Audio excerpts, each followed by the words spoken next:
नमस्कार विद्यार्थियों, इतिहास विषय की क्वेश्चन आंसर प्रैक्टिस श्रृंखला में आप सभी का स्वागत है। एमपीपीएससी और जितनी भी परीक्षाएं होती हैं जिसमें इतिहास विषय पूछा जाता है, इसमें हम इतिहास विषय के प्रश्न जो है सॉल्व करने वाले हैं। और यह जो है कोशिश तो ऐसी है कि भाई सब कुछ कर लिया जाए, परंतु देखते हैं जितना हो सकेगा उतना संपूर्ण इतिहास के जो है हम क्या करेंगे, एमसीक्यूज करते रहेंगे। लगभग देखते हैं कहाँ तक जाते हैं। यह अगर बात की जाए तो राज्य लोक सेवा आयोग, खासतौर से मध्य प्रदेश राज्य लोक सेवा आयोग के सिलेबस के अनुसार है। और जो जो पॉइंट सिलेबस में लिखे गए हैं उसे टॉपिक वाइज जो क्या है ये एमसीक्यूज हैं, और इसमें बहुत ज़्यादा एक्सप्लेनेशन नहीं करेंगे क्योंकि मैं जो है इनको क्या कर रहा था, पढ़ रहा था। तो मुझे लगता था कि थोड़ा सा एफर्ट और मैं अगर दे दूंगा तो इसमें जो है सभी लोग भी क्या कर पाएंगे, इसको देख पाएंगे। और जहाँ तक सिलेक्शन की जो स्ट्रेटजी होती है, जितना भी हो सके आप क्या कीजिएगा, क्वेश्चन प्रैक्टिस कीजिएगा, जितना भी हो सके पढ़ते जाइएगा पढ़ते जाइएगा। कम जो है मतलब पर्याप्त कभी नहीं होता है, तैयारी पूरी तरीके से कभी नहीं होती है।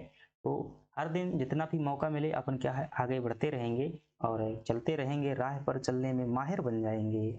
या तो मंजिल मिल जाएगी या फिर अच्छे मुसाफिर बन जाएंगे। और यूं ही नहीं होती धूप इस धरती को, यूं ही नहीं होती बरसात इस धरती को, पहले धूप में जलना पड़ता है।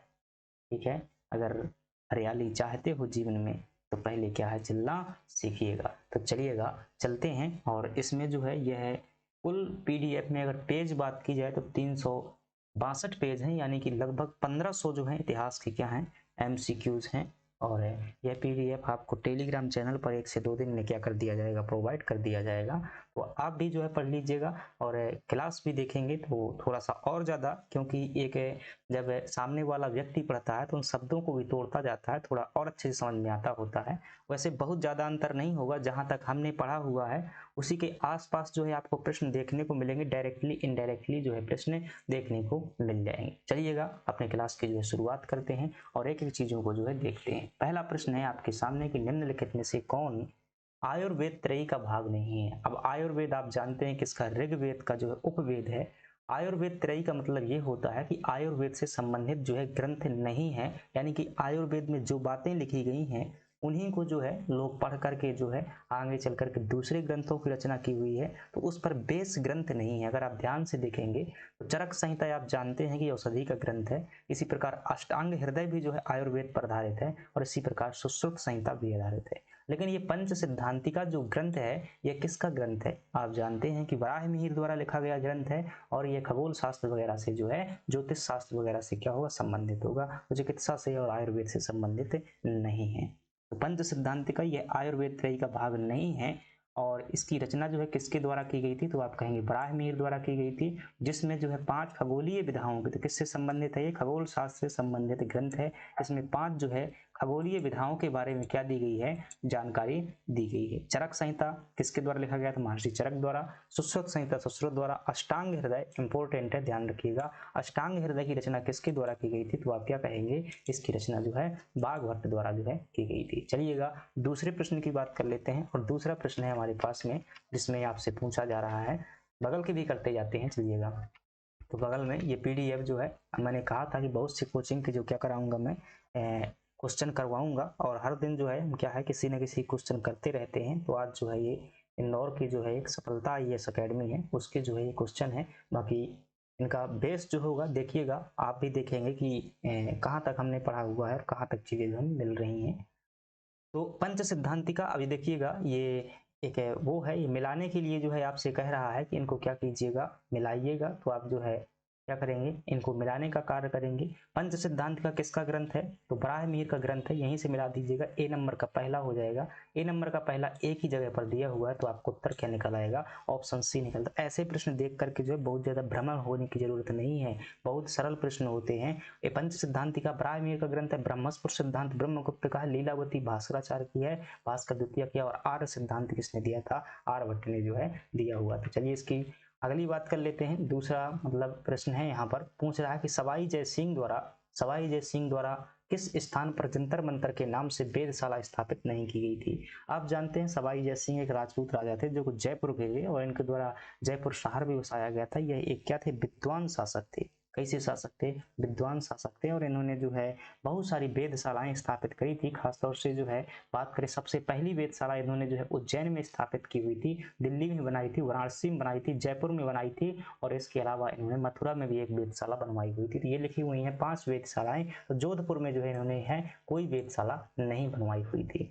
अगली बात कर लेते हैं, किस वेद में जो है आयुर्वेद को भेषज कहा गया है। देखिएगा, भेषज आपने पढ़ा होगा, थोड़ा सा दिमाग लगाएंगे। भेषज जो है किसे कहा जाता था, ये सिद्ध भी पूछ लेता है।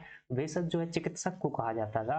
और ये जो है अथर्ववेद है, अथर्ववेद में जो है आयुर्वेद को क्या कहा गया है, भेषज या भिषग वेद कहा गया है, यानी कि चिकित्सा से संबंधित जो है वेद कहा गया है। और आयुर्वेद किसका उपवेद है, तो आप क्या कहेंगे, ऋग्वेद का उपवेद है। ठीक है, और अथर्ववेद जो है ये आपके किसके नाम पर है, तो आप कहेंगे अथर्व ऋषि के नाम पर है, और उसी ने जिसकी क्या की हुई थी, रचना की हुई थी। चलिएगा अगले प्रश्न की बात कर लेते हैं, और अगला प्रश्न है, प्रतिवर्ष योग दिवस कब मनाया जाता है, तो आप कहेंगे 21 जून को जो है क्या मनाते हैं, योग दिवस मनाते हैं। और 21 जून को 2015 से जो है मनाने की शुरू की गई थी। हमारे यहाँ पर योग दर्शन रहा है, प्राचीन काल में योग दर्शन था, जिसकी स्थापना महर्षि पतंजलि द्वारा जो है की गई थी। चलिएगा अगले प्रश्न की बात कर लेते हैं। अगला प्रश्न है, इधर देखिएगा, विश्व की प्रथम जो है वैदिक घड़ी कहाँ स्थापित की गई थी, तो ये भी 2014 में जो है इसकी क्या की गई थी, उज्जैन में जो है विश्व की पहली वैदिक घड़ी की जो है स्थापना की गई थी। खास बात है इसकी कि इसमें जो है 24 घंटे का दिन नहीं होगा, बल्कि 30 घंटे का होगा, और 1 घंटा जो कितने का होगा, 48 मिनट का होगा। अगला प्रश्न है, भारत में प्रचलित आयुष चिकित्सा पद्धति को बढ़ावा देने के लिए आयुष मंत्रालय गठन कब किया गया था, तो आयुष मंत्रालय 2014 में जो है बनाया गया था। इसके पहले यहाँ पर आयुष विभाग हुआ करता था। ये आयुष का पूरा नाम जो है पूछ लिया था पिछली बार की, आयुर्वेद, योग और यूनानी, सिद्धा, होम्योपैथी, ये क्या होता है, इसका पूरा नाम होता है।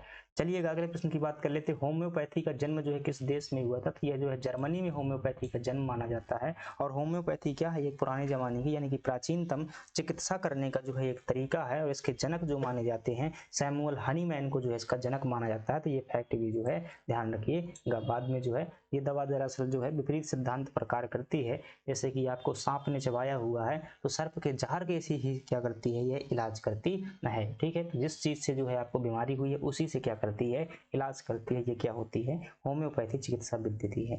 और ये जो हम क्वेश्चन देख रहे हैं, किससे संबंधित क्वेश्चन है, ध्यान रखिएगा। हमारे सिलेबस में एक पॉइंट लिखा हुआ है जिसका नाम है प्राचीन भारतीय ज्ञान परंपरा नाम है, उससे संबंधित जो है क्या है, प्रश्न कर रहे हैं। चलिएगा अगला प्रश्न देख लेते हैं। 8 हो चुके हैं। 9वें नंबर का प्रश्न जो देखते हैं, 9वें नंबर का प्रश्न है, इसमें आपसे पूछा जा रहा है कि सोवा रिगपा चिकित्सा पद्धति का विकास कहाँ हुआ था। तो सोवा रिगपा भी क्या है, एक चिकित्सा की जो है प्राचीनतम चिकित्सा की पद्धति है, और ये तिब्बत में विकसित हुई थी, कहीं ना कहीं भारत के आसपास की ही है। यह चिकित्सा प्रणाली जो विश्व की क्या है, प्राचीनतम चिकित्सा पद्धतियों में से एक है, जिसे भारत में वैकल्पिक चिकित्सा प्रणाली के रूप में आयुष चिकित्सा पद्धति में शामिल किया जाता है। इसका अन्य नाम जो है आमची चिकित्सा पद्धति भी है। 10वें नंबर का प्रश्न है, जहां आपसे पूछा जा रहा है प्राचीन काल में, मैं देखिएगा व्याख्या पढ़ने पर ज्यादा फोकस नहीं करूंगा, क्वेश्चन पढ़ रहा हूँ ताकि जल्दी से जल्दी ज्यादातर क्वेश्चन हो जाए। वैसे बहुत सारे क्वेश्चन आपके पढ़े हुए हैं, तो अपन को क्या करना है कि ये कॉन्फिडेंस लाना है कि चीजें जो है हम बहुत सारी पढ़ चुके हैं, वो परीक्षा में भी मिलने वाली सॉल्व करने के तरीके भी जो है यहाँ पर सीख रहे हैं। प्राचीन काल में जो है शिक्षा के पाठ्यक्रम में सम्मिलित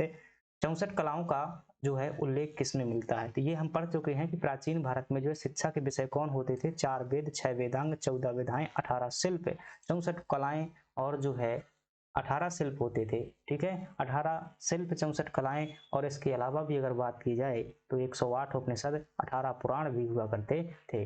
और इन 64 कलाओं का जो ये सर्वप्रथम उल्लेख मिलता है, तो ध्यान रखिएगा 64 कलाओं का उल्लेख है वात्यायन के काम सूत्र में जो है मिलता है। तो कहाँ पर मिलता है, आप क्या कहेंगे, काम सूत्र में जो है देखने को मिल जाता है। पंच सिद्धांति का ब्राह्मीर का ग्रंथ है। शतपथ ब्राह्मण जो है यजुर्वेद का एक ब्राह्मण ग्रंथ है। और सुभाषित रत्न संदेश जो है, ध्यान रखिएगा, शिक्षा या ज्ञान को जो मनुष्य का तीसरा नेत्र मानती है। अगर आपसे ये स्टेटमेंट पूछ लिया जाए कि वह कौन सा ग्रंथ है जो ये कहता है शिक्षा या ज्ञान जो है मनुष्य का तीसरा नेत्र है, तो आप क्या कहेंगे, सुभाषित रत्न संदेह जो है, रत्न संदेह कहेंगे। चलिएगा 11 नंबर के प्रश्न की बात कर लेते हैं। विश्व का सबसे प्राचीनतम विश्वविद्यालय किसे माना जाता है, तो आप क्या कहेंगे, तक्षशिला विश्वविद्यालय को सबसे प्राचीनतम विश्वविद्यालय माना जाता है। और ये कहाँ, वर्तमान पाकिस्तान में जो है आपको देखने को मिल जाएगा। तो वर्तमान में कहाँ पर है, पाकिस्तान में है। तक्षशिला जो है उस समय पर गंधार महाजनपद की क्या हुआ करती थी, राजधानी हुआ करती थी, और इसकी खोज अलेक्जेंडर कनिंघम ने की थी।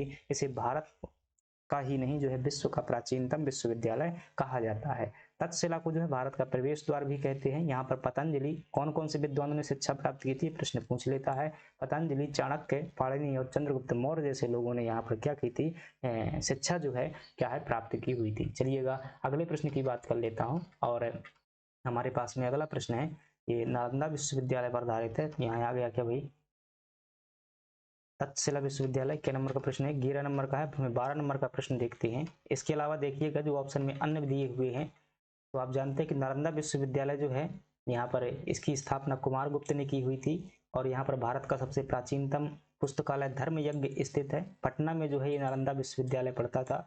और बात करें यहाँ पर चीनी यात्री ह्वेनसांग और इत सिंह ने यहाँ पर अध्ययन किया था। नालंदा विश्वविद्यालय जो है विश्व का प्रथम आवासीय महाविहार था, और इसे किसने नष्ट कर दिया था, बख्तियार खिलजी ने जो है नष्ट कर दिया था। तो फैक्ट भाई क्या होते हैं, वही होते हैं, सभी जगह जो है यही चीजें आपसे पूछी जाती हैं, चाहे जहां उठा करके देख लीजिएगा।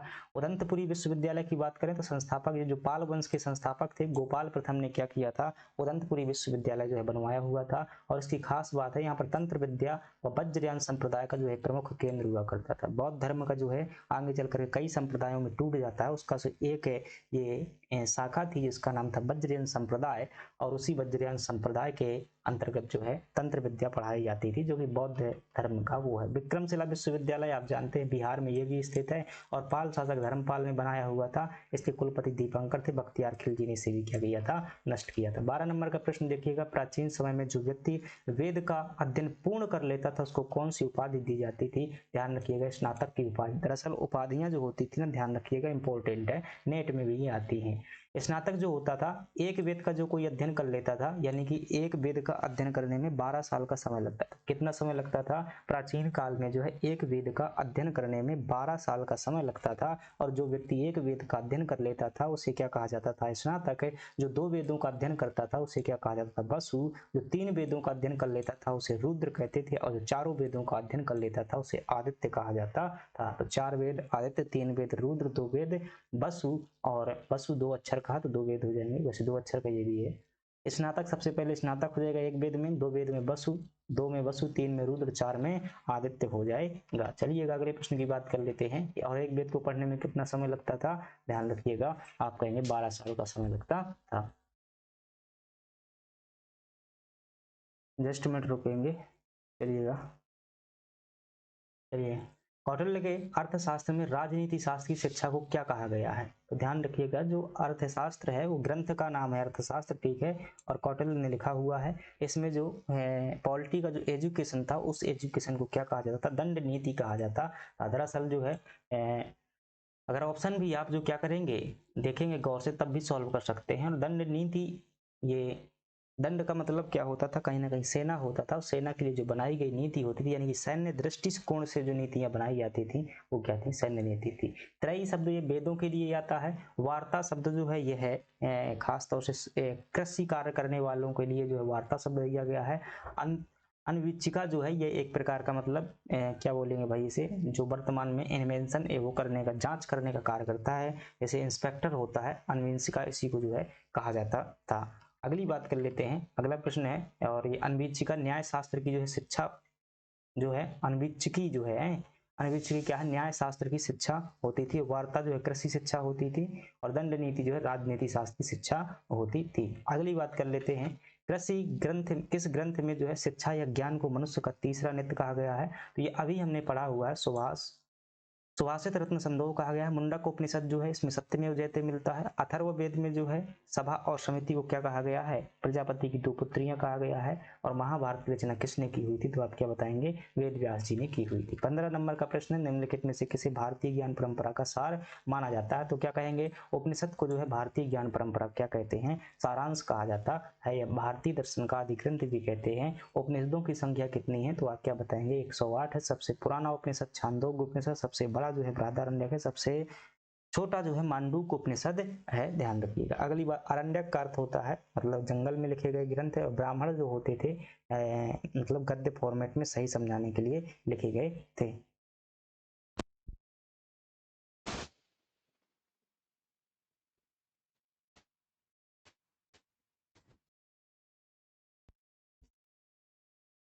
उपनिषदों में जो है गुरुकुल के लिए कौन सा शब्द जो है प्रयोग में लिया गया? जो उपनिषद होते थे, आप जानते थे उपनिषद हमारे प्राचीनतम ग्रंथ हैं, और इनके लिए जो है गुरुकुल के लिए जो है आचार्य ग्राम जो है क्या किया गया है, शब्द जो है प्रयोग में लिया गया है। दरअसल अगर ध्यान से देखेंगे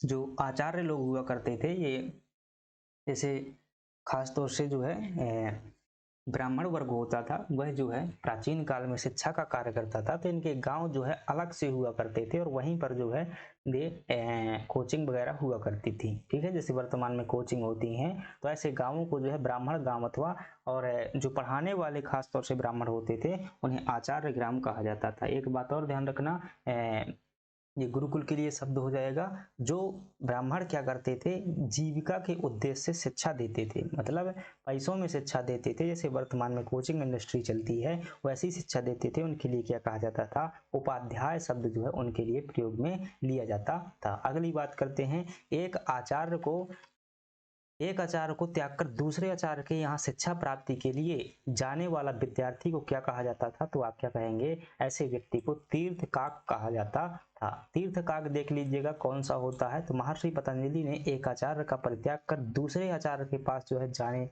वाले छात्रों को क्या कहा था, तीर्थकाक कहा हुआ था। किसने कहा है, पतंजलि ने। पतंजलि ने किस दर्शन का प्रतिपादन किया था, योग दर्शन का। इसकी पुस्तक का नाम क्या है, ध्यान रखिएगा, महाभाष्य जो है इनकी पुस्तक है, जो कि व्याकरण पर आधारित क्या है, एक टीका है। नैष्ठिक शब्द जो है किसके लिए प्रयोग में लिया गया है, इसे भी देखिएगा। ऐसे छात्र जो अपना संपूर्ण जीवन छात्र के रूप में व्यतीत करते थे, इन्हें ब्रह्मव्रतधारी या भी कहा जाता था और नैष्ठिक भी कहा जाता था।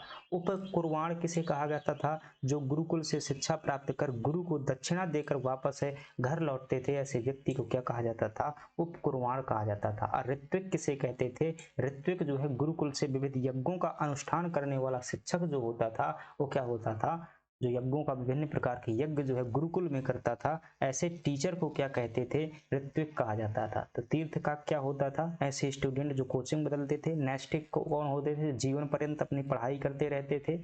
उपकुर्वाण कौन होते थे, ऐसे व्यक्ति जो है दक्षिणा देकर गुरु को घर लौटते थे। ऋत्विक कौन होते थे, जो गुरुकुल में विविध यज्ञों का क्या करते थे, अनुष्ठान करते थे। ठीक है, शिक्षक होते थे। अगली बात कर लेते हैं, 18 नंबर का प्रश्न है, जिसमें आपसे पूछा जा रहा है कि प्राचीन काल में जो है जीविकोपार्जन हेतु जो है वेतन लेकर अध्यापन का कार्य करने वाले शिक्षक को जो है क्या कहते थे। जो जीविका के लिए क्या करता था, अध्यापन का कार्य करता था, तो ऐसे शिक्षक को जो है उपाध्याय कहा जाता था। क्या कहा जाता था, ऐसे शिक्षक को जो है उपाध्याय कहा जाता था। तो देखिएगा विभिन्न प्रकार के शिक्षक होते थे। आचार्य किसे कहते थे, तो ध्यान रखिएगा, वह विद्वान जो शिष्य को वेद उपनिषद आदि का ज्ञान देता था उसे क्या कहते थे, आचार्य कहते थे। ठीक है, जो वेद, जो मतलब धार्मिक प्रकार के ग्रंथ होते थे, उन ग्रंथों का जो ज्ञान देते थे, ऐसे शिक्षक को क्या कहते थे, आचार्य कहा जाता था। यह गुरुकुल का जो है क्या होता था, प्रभारी भी होता था। कौन, आचार्य। श्रोत्रिय किसे कहते थे, श्रोत्रिय जो है वेद की शिक्षा को कंठस्थ कर शिक्षा देने वाला, मतलब कि हर बार रिकॉल करवाने वाले टीचर को जो है श्रोत्रिय कहा जाता था। श्रोत्रिय जो होता था वेद की शिक्षा को कंठस्थ कर शिक्षा देने वाला। अध्यापक जो होता था किसे कहते थे, वैज्ञानिक व लौकिक ज्ञान प्रदान करने वाले शिक्षक को क्या कहा जाता था, अध्यापक कहा जाता था। और उपाध्याय कौन होता था, वेतन लेकर शिक्षा प्रदान करने वाला व्यक्ति जो है क्या होता था, उपाध्याय होता था। चरक किसे कहा जाता था, देश में भ्रमण कर शिक्षा प्रदान करने वाले शिक्षक को जो है चरक कहा जाता था। और गुरु किसे कहते थे, ये गृहस्थ विद्वान थे जो शिक्षा प्रदान करते थे, यानी कि होम ट्यूशन देने वाले जो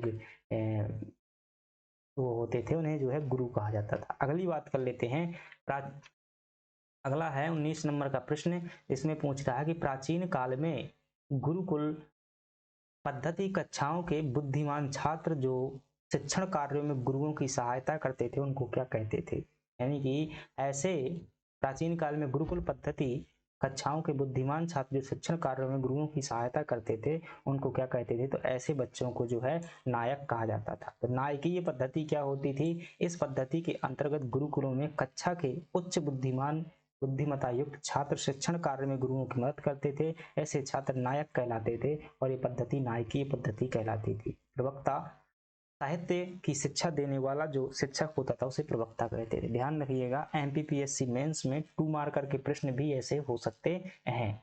अगर सबसे मैं कठिन बात करूं कि मेंस में जो 2 नंबर के प्रश्न फंसाना सबसे कठिन होता है, वो इतिहास विषय के प्रश्न जो है नहीं फंसते हैं 2 मार्कर के।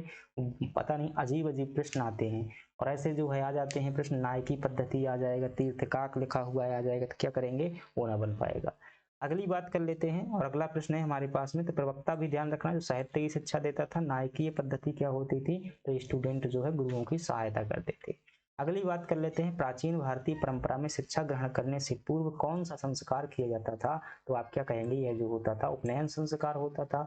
वैदिक काल में विद्यालयों को क्या कहा जाता था, ध्यान रखिएगा, वैदिक काल में जो विद्यालय होते थे उन्हें क्या कहते थे, चरण कहा जाता था। वैदिक काल में स्त्रियों हेतु जो छात्रावास होते थे उन्हें क्या कहा जाता था, जो महिलाओं के लिए छात्रावास होते थे उन्हें क्या कहते थे, छात्रीशालाएं कहा जाता था। क्या कहा जाता था, छात्रीय शालाएं कहा जाता था। 23 नंबर का प्रश्न है कि ऋग्वैदिक काल में जो है शिक्षा की कितनी पद्धतियां होती थी, तो ऋग्वैदिक काल में शिक्षा की 2 पद्धतियां होती थी। कौन कौन सी, दृश्य और श्रवण होती थी। एक तो मतलब सीधा बच्चा जो है गुरु के सामने बैठता था, वो प्रवचन देता था, वो सुनता रहता था, और एक जो है बढ़िया मतलब बोर्ड में कुछ बनाया ना करके जो दिखा दिखा करके सिखाया जाता था, जैसे कि देखो बच्चों वो सूर्य है, इस दिशा में उगता है, ठीक है, ऐसे पढ़ाते थे।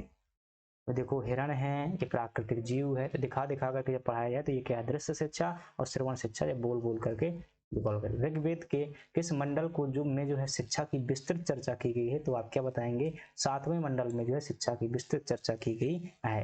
ऋग्वेद के 7वें मंडल में शिक्षा की विस्तृत चर्चा है। अगली बात कर लेते हैं, अगला प्रश्न है, उपनिषदों में जो है शिक्षा के कितने चरण बताए गए हैं। देखिएगा, वेदों में कितने बताए गए हैं, 2 चरण। वैदिक काल में उपनिषदों में कितने बताए गए हैं, तो आप क्या कहेंगे, 3 चरण जो है बताए गए हैं। कौन कौन से, श्रवण, मनन और निध्यासन जो है बताया गया है। श्रवण का मतलब होता है सुनना, और सुन करके मन में जो है क्या करना, उसको मतलब डाटा प्रोसेस करना, और निध्यासन जो है मतलब कि उसको क्या करना, अभ्यास में लेना, ठीक है।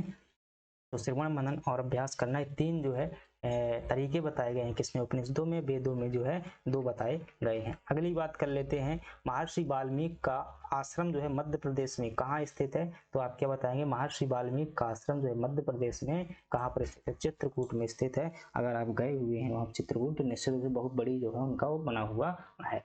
उज्जैन में महाकालेश्वर है, और ओंकारेश्वर खंडवा में है। महेश्वर जो है आपको क्या मिल जाएगा, महेशमती प्राचीनतम यही है। 27 नंबर का प्रश्न है, कृष्ण और बलराम ने महर्षि संदीपनी के आश्रम में जो है कहाँ पर शिक्षा प्राप्त की थी, तो ये महर्षि संदीपनी का आश्रम जो है कहाँ पर देखने को मिलता है, आप क्या कहेंगे, यह जो है हमें क्या हो गया भाई, ठीक है, अब बहुत दूर चला गया क्या,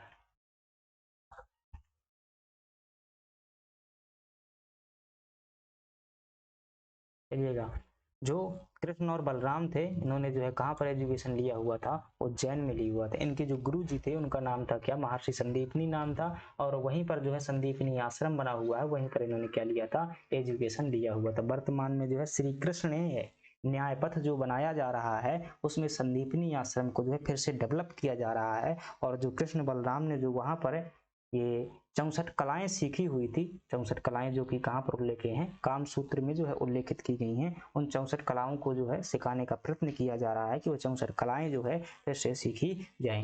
निम्न में से प्राचीनतम लिपि किसे माना जाता है, तो आप क्या कहेंगे कि जो ब्राह्मणी लिपि है, वेद जो है, ये ब्राह्मणी लिपि प्राचीनतम लिपि है, भारत की प्राचीनतम लिपि है, और इसकी लिखावट जो है बाएं से दाएं है, जैसे वर्तमान में हम क्या है लिखने का कार्य करते हैं। इसकी खोज जो है जेम्स प्रिंसिप ने की थी। खरोष्टी लिपि जो है गंधार में प्रचलित थी, और यह उल्टी लिखी जाती थी, दाएं से बाईं ओर,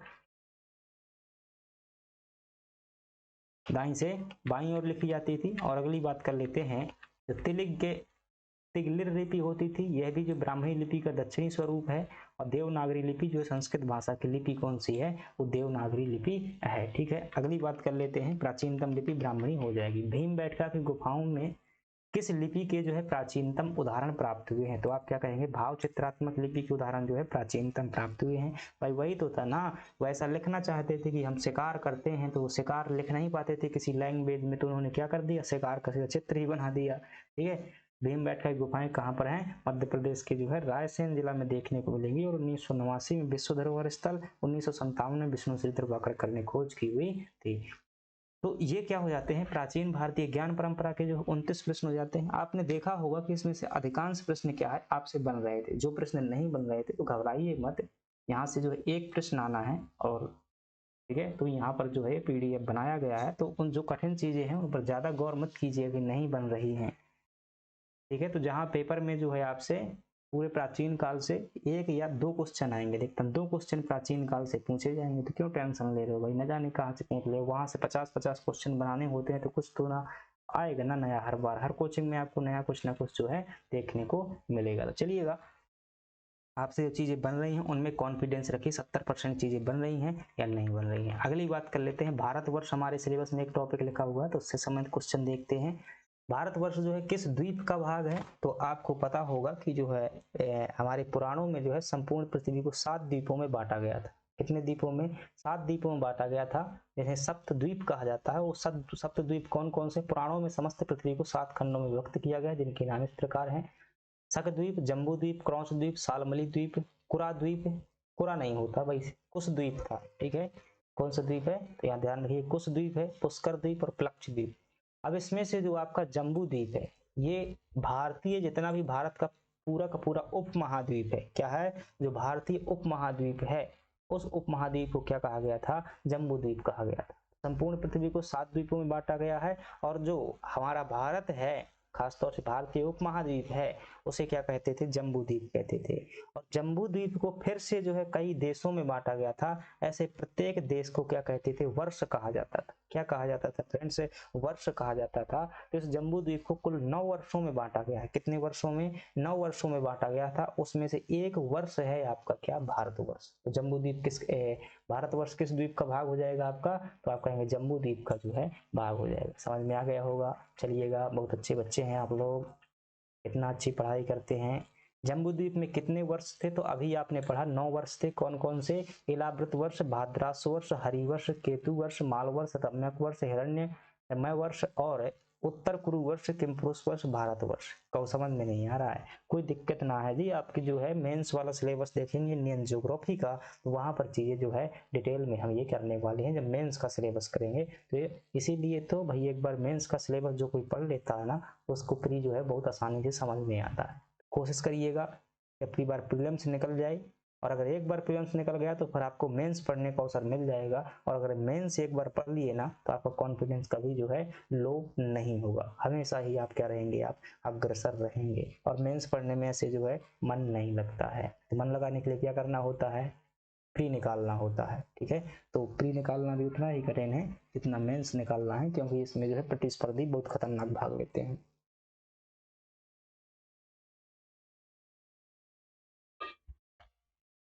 चलिएगा, प्रश्न आपसे पूछा है कि भारतवर्ष से संबंधित, समुद्र के उत्तर और हिमालय के दक्षिण में स्थित देश को भारत कहा जाता है, क्योंकि यहाँ भारत की संतानें निवास करते हैं। उपरोक्त कथन किस पुराण से लिया गया है?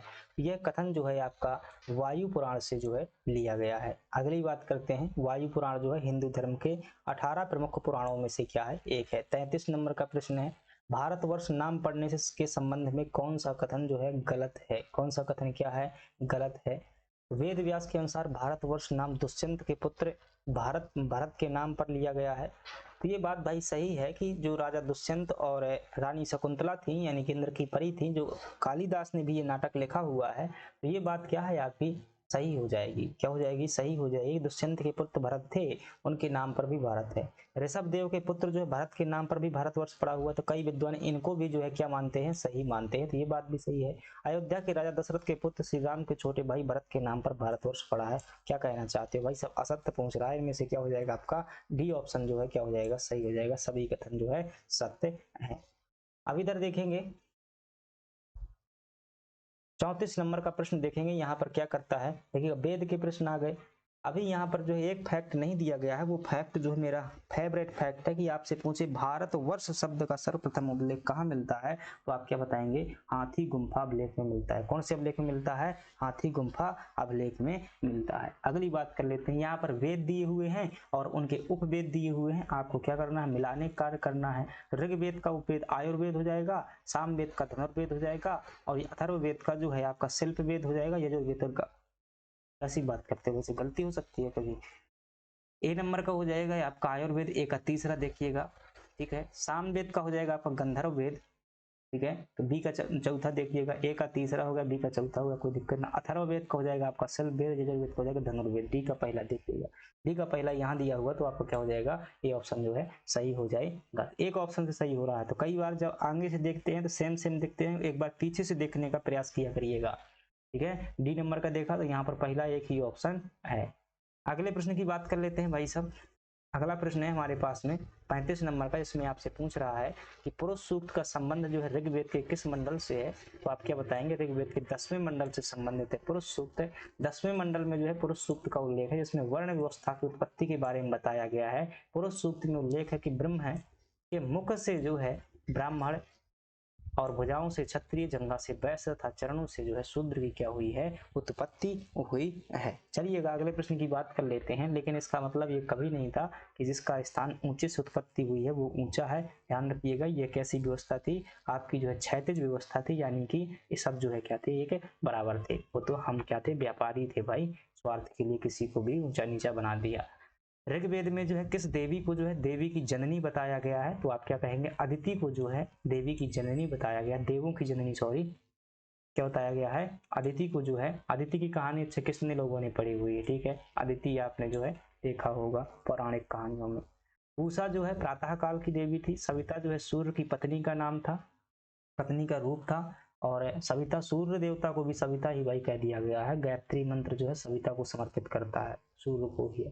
सरस्वती जो है वाणी की देवी थी और विद्या की देवी थी। अदिति जो है देवों की क्या कहा जाता है, जननी का। और दैत्यों की जननी किसे कहा जाता है, ये भी आपको पता होगा। अब देखिएगा यहाँ पर कुछ देवता दिए गए हैं ऋग्वैदिक काल के, और उनको मिलाने की बात की गई है, तो बच्चों वाले प्रश्न है, आप मिला देंगे। मरुति क्या हो जाएंगे, पवन देवता हो जाएंगे, कहीं लिखा हुआ है क्या, तूफान की देवता, ठीक है। वरुण जो हो जाएंगे ये विश्व के नियामक हो जाएंगे, मतलब प्रकृति का जो है ऋतु का संचालक इन्हें कहा जाता है। अश्विन जो हो जाएंगे पशुओं के देवता, और ठीक है, एक लाइन से तो भाई मुझे लगता है समझ लेते हैं। मरुत जो हो जाएंगे तूफानों के देवता, पूषण जो हो जाएंगे पशुओं के देवता, और अश्विन जो है संकट के देवता, वरुण जो है विश्व के नियामक, और दौस जो हो जाएंगे आर्यों के सबसे प्राचीनतम देवता हो जाएंगे। तो इसमें से कम आपको ये फैक्ट जरूर पता होना चाहिए कि दौस जो है सबसे प्राचीनतम देवता है, और पूषण कई बार पूछ लेता है, पशुओं के देवता थे, बाद में जो है इन्हें उत्तर वैदिक काल में शूद्रों का देवता कहा गया। वरुण का भी पूछ लेता है कि जो ऋत का नियामक था, ऋत जो प्राकृतिक नियम होता था उसे ऋत कहते थे, और जो ऋत का नियामक था उसे वरुण देवता को कहा गया है। पूषण का प्रश्न पूछा जा चुका है, और एक प्रश्न और पूछ जाता है किसका, इंद्र का लेकर के पूछ जाता है। इंद्र जो है सर्वाधिक बार उल्लेखित देवता थे। 38 नंबर में देखिएगा, तमसो मां ज्योतिर्गमय कथन का जो है मूलतः जो है ये कहाँ पर उल्लेख मिलता है, तो उपनिषदों में इसका उल्लेख मिलता है। और इसका अर्थ क्या होता है भाई, जो तमसो मां ज्योतिर्गमय यानी कि अंधकार से प्रकाश की ओर क्या करो, गति करो, ये जो है उपनिषद वेदों के जो क्या होते हैं अंतिम भाग, है वेदांत भी कहते हैं। उपनिषद ज्ञान पर बल देते हैं, आत्मा व ब्रह्म के संबंधों को निरूपित करते हैं। अगली बात कर लेते हैं, यहाँ देखिएगा उपनिषदों की कुल संख्या कितनी है, 108 है। सबसे प्राचीनतम उपनिषद क्या है, छांदोग्य है। सबसे बड़ा बृहदारण्यक है। सबसे छोटा क्या है, मांडूक्य है। अगले प्रश्न की बात कर लेते हैं, यहाँ पर दिया गया है, कहता है कौन सा जो है सुमेलित नहीं यानी कि गलत है।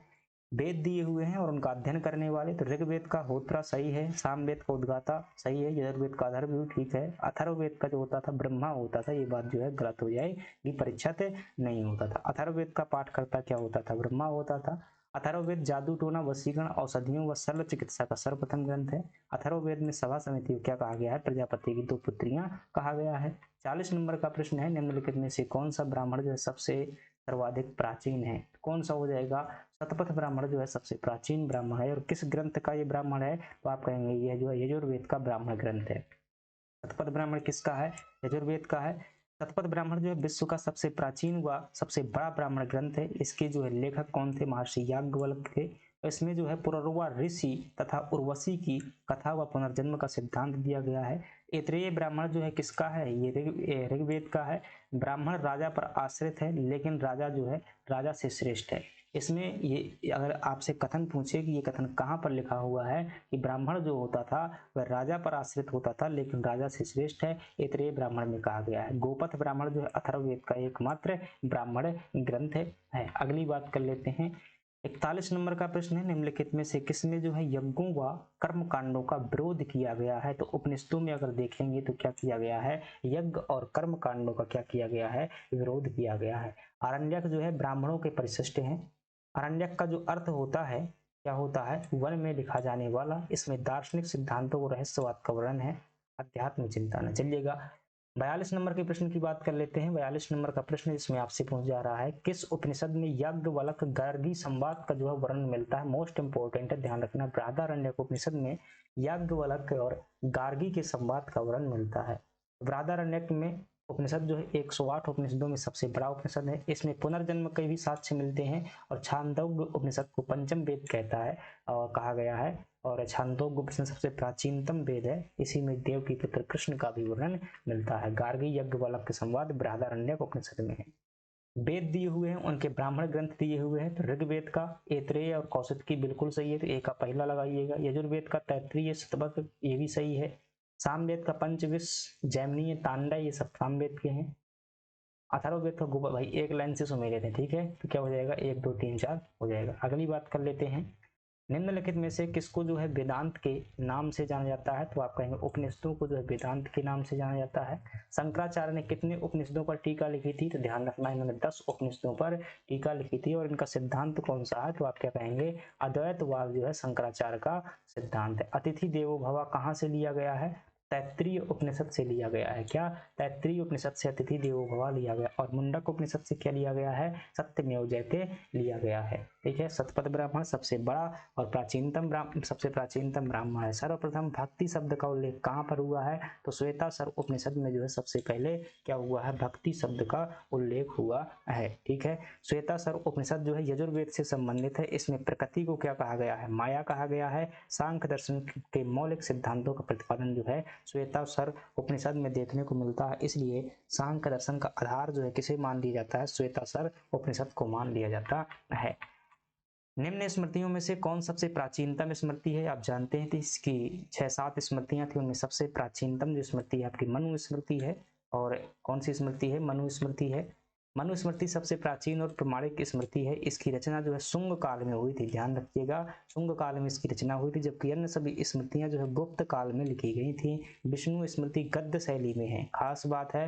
बाकी सभी की सभी जो है पद्य शैली में लिखी गई है। तो विष्णु स्मृति गद्य शैली में है। यज्ञवल्क स्मृति में स्त्रियों को संपत्ति में अधिकार प्रदान किया गया है। मनु स्मृति, ध्यान रखिएगा, पिता की संपत्ति पर स्त्रियों को पैतृक अधिकार प्रदान नहीं करती है, जबकि याज्ञवल्क्य स्मृति क्या करती है? प्रदान करती है। अगला प्रश्न है, किस स्मृति में जो है दासों की मुक्ति का विधान मिलता है? तो आप क्या बताएंगे कि नारद स्मृति में कहा गया है कि दास जो है कुछ है क्रियाएं करके क्या कर सकते हैं? अपनी दासता से मुक्त हो सकते हैं। स्मृति में गुप्त काल में हुई थी और इसमें नियोग प्रथा व पुनर्विवाह का भी समर्थन किया गया है। ठीक है। नियोग प्रथा जानते हैं ना? कई बार क्या होता था कि किसी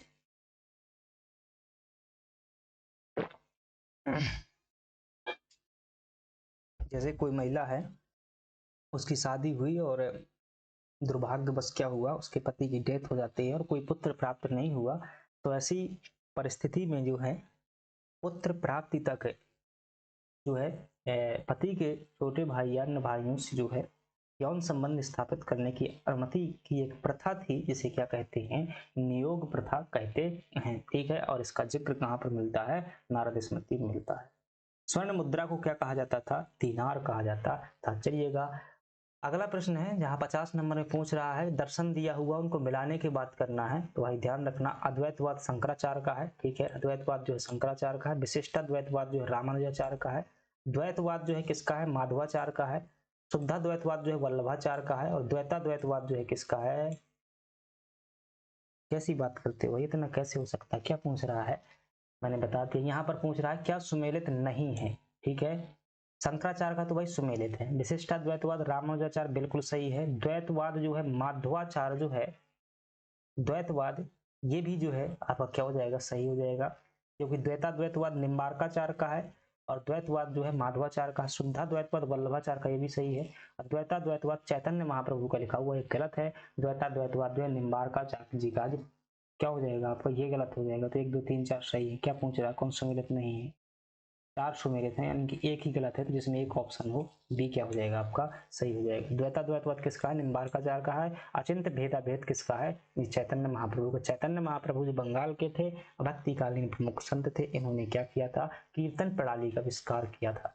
सभा व समिति को प्रजापति की 2 पुत्रियां किसमें कहा गया है, तो ध्यान रखना अथर्ववेद में कहा गया। गलती मत करना, अगर पूछे सभा समिति का सर्वप्रथम उल्लेख कहाँ मिलता है, ऋग्वेद उत्तर हो जाएगा। लेकिन पुत्रियां पूछेगी 2 पुत्रियां कहाँ कहा गया है, तो अथर्ववेद हो जाएगा।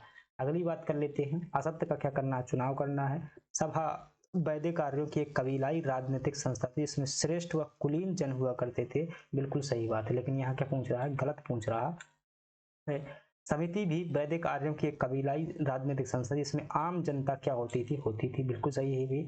सभा के सदस्य राजा के निर्वाचन में भाग लेते थे, ये बात जो है गलत लिखी हुई है। क्या लिखी हुई है, ये बात गलत लिखी हुई है, क्योंकि सभा न्याय का कार्य करती थी, निर्वाचन में समिति भाग लेती थी। समिति के सदस्य राजा के निर्वाचन में भाग लेते, सही है। तो क्या हो जाएगा, गलत सी ऑप्शन हो जाएगा। अगली बात कर लेते हैं, निम्नलिखित में से असत्य कथन का क्या कीजिएगा, चयन कीजिएगा, बताइएगा। सभा व समिति की जानकारी ऋग्वेद व अथर्ववेद में मिलती है, बिल्कुल सही है। सभा का अध्यक्ष सभापति तथा सभेय जो है, सदस्य सभेय कहलाते थे, ये भी जो है आपका क्या है, सही है। समिति का अध्यक्ष ईशान कहलाता था, ये भी बिल्कुल सही बात है, ध्यान रखना, ये इंपॉर्टेंट है। सभा समिति का जो अध्यक्ष होता था वो क्या कहलाता था, ईशान कहलाता था। समिति को न्याय का अधिकार था, ये बात गलत लिखी हुई है। इसे निर्वाचन का अधिकार था, सलाह देने का अधिकार था। अगला प्रश्न है, सर्वप्रथम किस काल में जो है पुरुषार्थों का उल्लेख मिलता है, तो आप क्या कहेंगे, सूत्र काल में जो है पुरुषार्थों का उल्लेख मिलता है। सूत्र काल, जहां पर सूत्र साहित्य की रचना की गई थी, शुल्ब सूत्र, धर्म सूत्र ये लिखे गए थे। सर्वप्रथम पुरुषार्थों को उल्लेख सूत्र काल में मिलता है।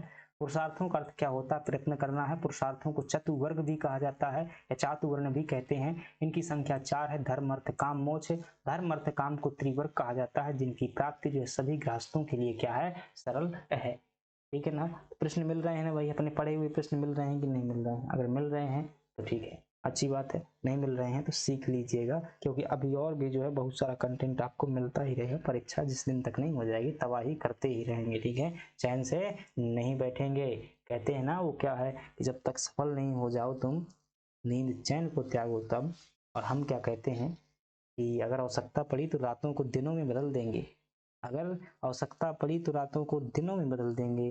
फिर 24 घंटे का दिन होगा, संघर्ष कभी भी हमारा कम ना होगा, और कैसी भी परिस्थिति हो हम चैन से ना सोएंगे जब तक सफल ना हो जाएंगे। अगली बात कर लेते हैं, धर्म अर्थ काम को त्रिवर्ग कहा जाता है, तो ध्यान रखिएगा त्रिवर्ग किसे कहा जाता है, धर्म अर्थ और काम को, जो ये 4 ये है ना, मतलब पुरुषार्थ हैं, ठीक है। और आपसे ये भी प्रश्न पूछता है परम पुरुषार्थ किसे कहते हैं, तो मोक्ष को जो है परम पुरुषार्थ कहा जाता है। अगली बात करते हैं, हिंदू धर्म में पुरुषार्थों की संख्या कितनी है, तो आप क्या बताएंगे, 4 जो है पुरुषार्थों की संख्या है। अगला प्रश्न है, अगले प्रश्न की बात कर लेते हैं, और अगला प्रश्न है वही साहब, आजा आजा आजा, इधर से देख लेते हैं, ठीक है। पुरुषार्थ हो जाते हैं।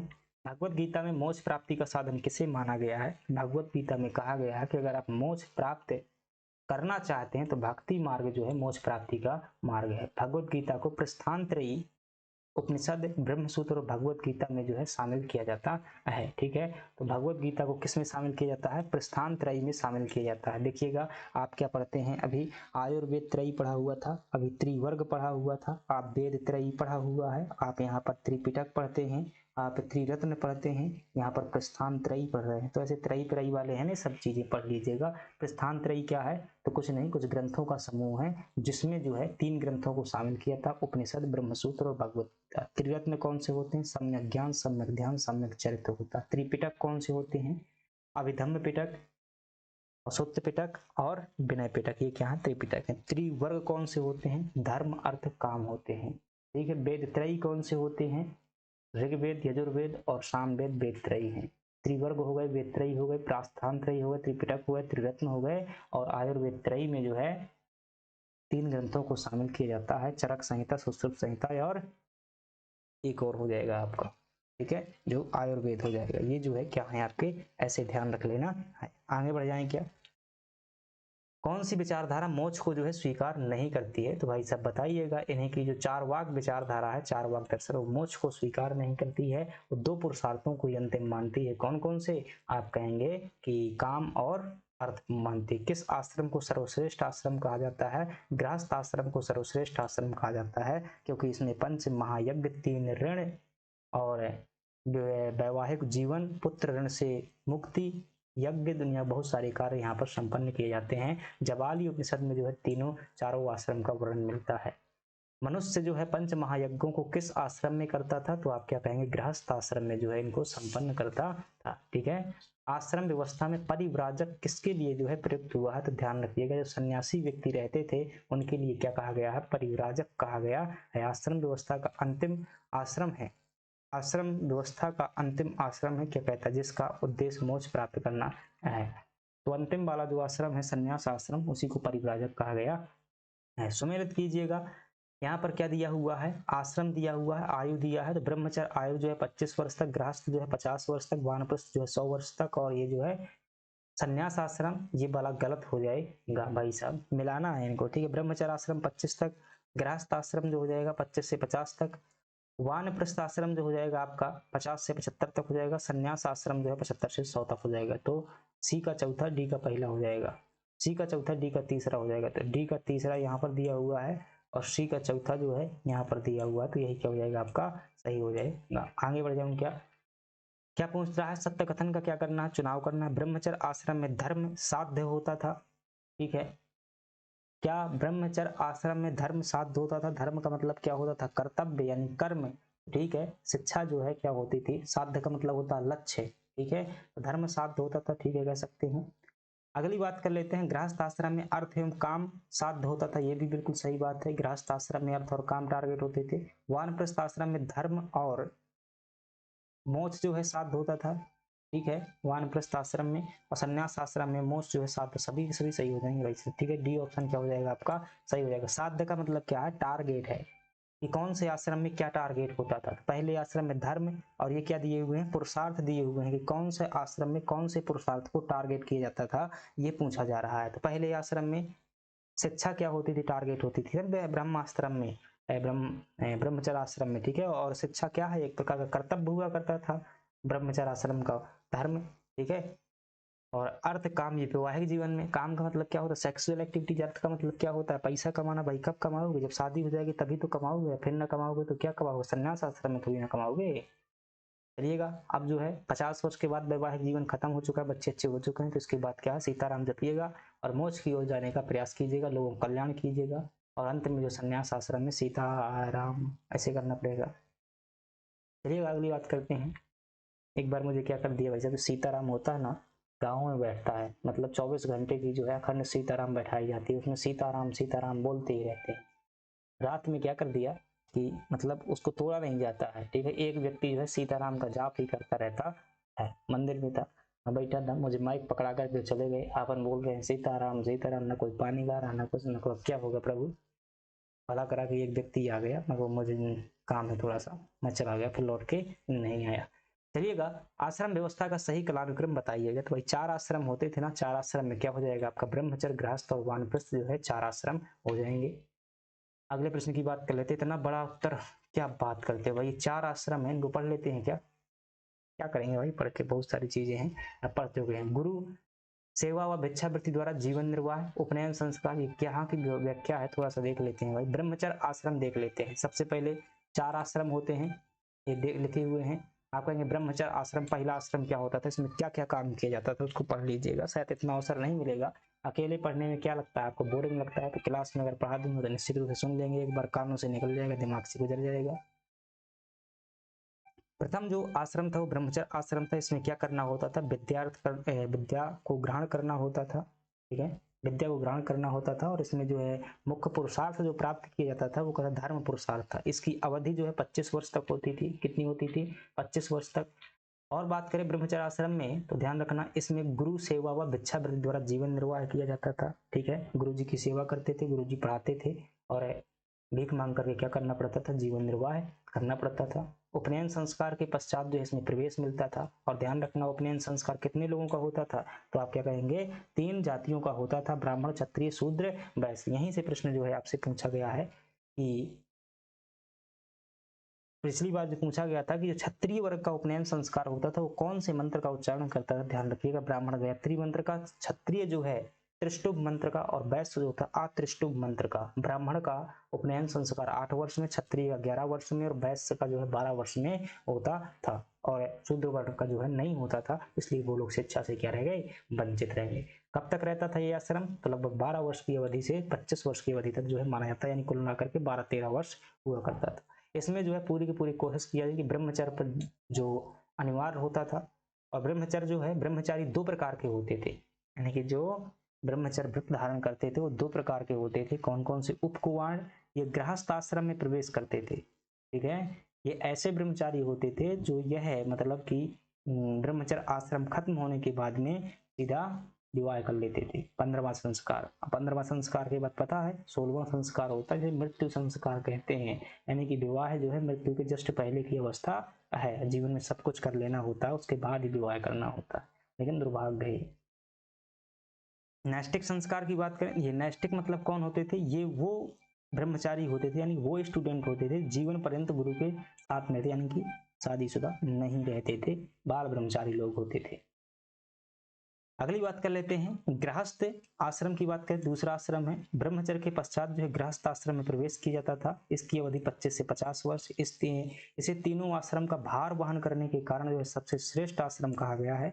और इसी आश्रम में जो है मनुष्य जो क्या करता था, त्रिवर्ग यानी कि धर्म अर्थ काम का क्या करता था, उपयोग करते हुए मोक्ष प्राप्ति करता था, यानी मोक्ष की ओर बढ़ता था। मोक्ष इसमें नहीं होता था, मोक्ष की ओर बढ़ता था।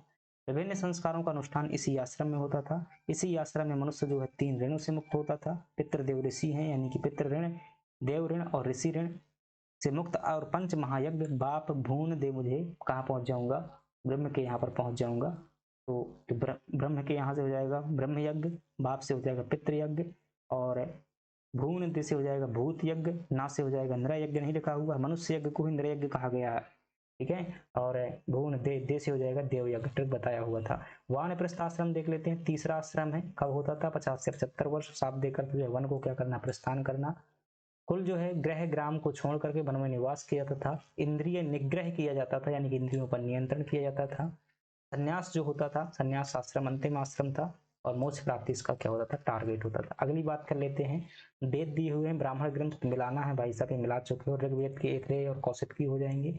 यजुर्वेद के जो है तैत्रीय शतपथ ठीक है। सामवेद के पंचविस्तांडय ये भी सही है। अथर्ववेद के गोपद सभी की सभी सही है। तो क्या पूछ रहा है, कौन सुमेलित है, तो भाई साहब चारों सुमेलित हो जाएंगे। अगली बात कर लेते हैं, अगला प्रश्न है, उतनी स्पीड में पढ़ रहा हूँ भाई साहब जितनी स्पीड में जो है आप नहीं पढ़ सकते हैं। ठीक है, उन्हें आपको देखने में थोड़ा सा टाइम लगेगा, मैं सीधा जो है पढ़ देता हूँ।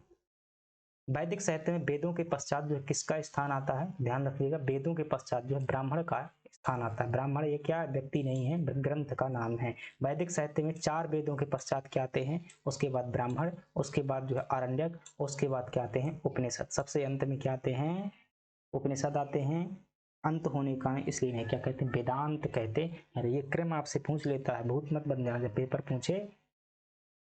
ठीक है, पेपर में अगर पूछ ले कि जो वैदिक साहित्य है उनको एक क्रम से व्यवस्थित कर दीजिएगा तो भूत मत बन जाना। मेरा मतलब है कि गायब मत कर देना दिमाग से चीजें। ये चारों वेदों को जो है इनको क्रम से लगा देना कि सबसे पहले सर्ववेद लिखे गए, उसके बाद ब्राह्मण ग्रंथ, फिर उसके बाद आरण्यक, उसके बाद उपनिषद अंत में लिखे गए। उपवेद जो है ठीक है। अगली बात कर लेते हैं, निम्नलिखित में से किसमें यज्ञों को अनुष्ठाने के कर्मकांडीय महत्व दर्शाया गया है। तो ब्राह्मण जो ग्रंथ है उसमें जो है वेदों का यानी कि यज्ञों का कर्मकांडीय और अनुष्ठानिक महत्व जो है दर्शाया गया है। क्या कहा गया है, ब्राह्मण जो है वेदों के गद्य भाग हैं। पहली बात ये ध्यान रखिएगा, ब्राह्मण ग्रंथ जो होते हैं दरअसल भाई से समझिएगा, वेद जो संस्कृत में लिखे थे किसी को समझ में नहीं आ रहे थे, तो कुछ लोगों ने सोचा कि अगर इनको समझाना है तो एक कहानी के फॉर्मेट में इनको लिख दो, तो गद्य शैली में लिख दिए गए थे, वही क्या है, ब्राह्मण ग्रंथ है। जिनके द्वारा वेदों को समझाने में सहायता मिलती है। इनमें यज्ञों का अनुष्ठानिक कर्मकांडी महत्व दर्शाया गया है। ब्राह्मणों का मूल जो है प्रतिपादी यज्ञ कर्म है। किस लिए लिखे गए थे? सही तरीके से यज्ञ का जो है संपादन किया जा सके, इसलिए ब्राह्मण ग्रंथ लिखे गए थे। अगले प्रश्न की बात कर लेते हैं। निम्नलिखित ब्राह्मण ग्रंथों में से किसे संखापन ब्राह्मण भी कहा जाता है? तो कौशिकी ब्राह्मण जो है क्या है? संखापन ब्राह्मण भी कहा जाता है। किसका ब्राह्मण है? बताया था ट्रिक से कि भाई एक व्यक्ति जो क्या है बहुत इतरा रहा था, क्योंकि उसने ऋग्वेद पढ़ लिया। उनके गुरुजी ने कहा बेटा ज्यादा इतरा मत, क्या अगर और कोशिश कर ऋग्वेद पढ़ने की। तो इतरे और कौशिकी दोनों किसके हैं? ऋग्वेद के ब्राह्मण ग्रंथ हैं। निम्नलिखित में से किसे ऐतिहासिक वेद या लघु वेद भी कहा जाता है? तो आप क्या कहेंगे? शतपथ है ब्राह्मण को जो है लघु वेद भी कहते हैं या ऐतिहासिक वेद भी कहा जाता है, क्योंकि यह ऐतिहासिक दृष्टि सबसे पुराना है। देखिएगा, अगर ऐसा पूछ रहे हैं कि सबसे ज्यादा ऐतिहासिक जानकारी किसमें मिलती है, तो आप क्या बताएंगे कि ऋग्वेद में मिलती है। लेकिन ऋग्वेद के बाद दूसरा जहां सबसे ज्यादा ऐतिहासिक जानकारी मिलती है कौन सा ब्राह्मण है? शतपथ ब्राह्मण। शतपथ ब्राह्मण किसका है? आप कहेंगे यजुर्वेद का ये ब्राह्मण ग्रंथ है। पानी पी लो क्या? पानी पी लो क्या? चलिए पी लेते हैं।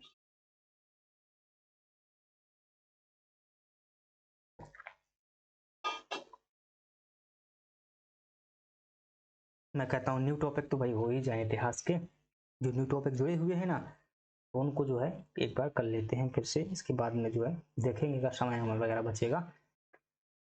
अगला प्रश्न है, जहां आपसे ये देख लीजिएगा डिटेल शतपथ ब्राह्मण में क्या क्या लिखा हुआ है। प्राचीन जो है इतिहास का ज्ञान देता है। जानकारी प्राप्त करने हेतु ऋग्वेद के पश्चात शतपथ ब्राह्मण का जो है स्थान है, इसलिए इसे ऐतिहासिक वेद या लघु वेद भी कहते हैं। शतपथ ब्राह्मण में जो है गार्गी यज्ञवल्क संवाद मिलता है। जल प्लावन की कथा भी मिलती है, ध्यान रखिएगा, जल प्लावन की कथा मिलती है।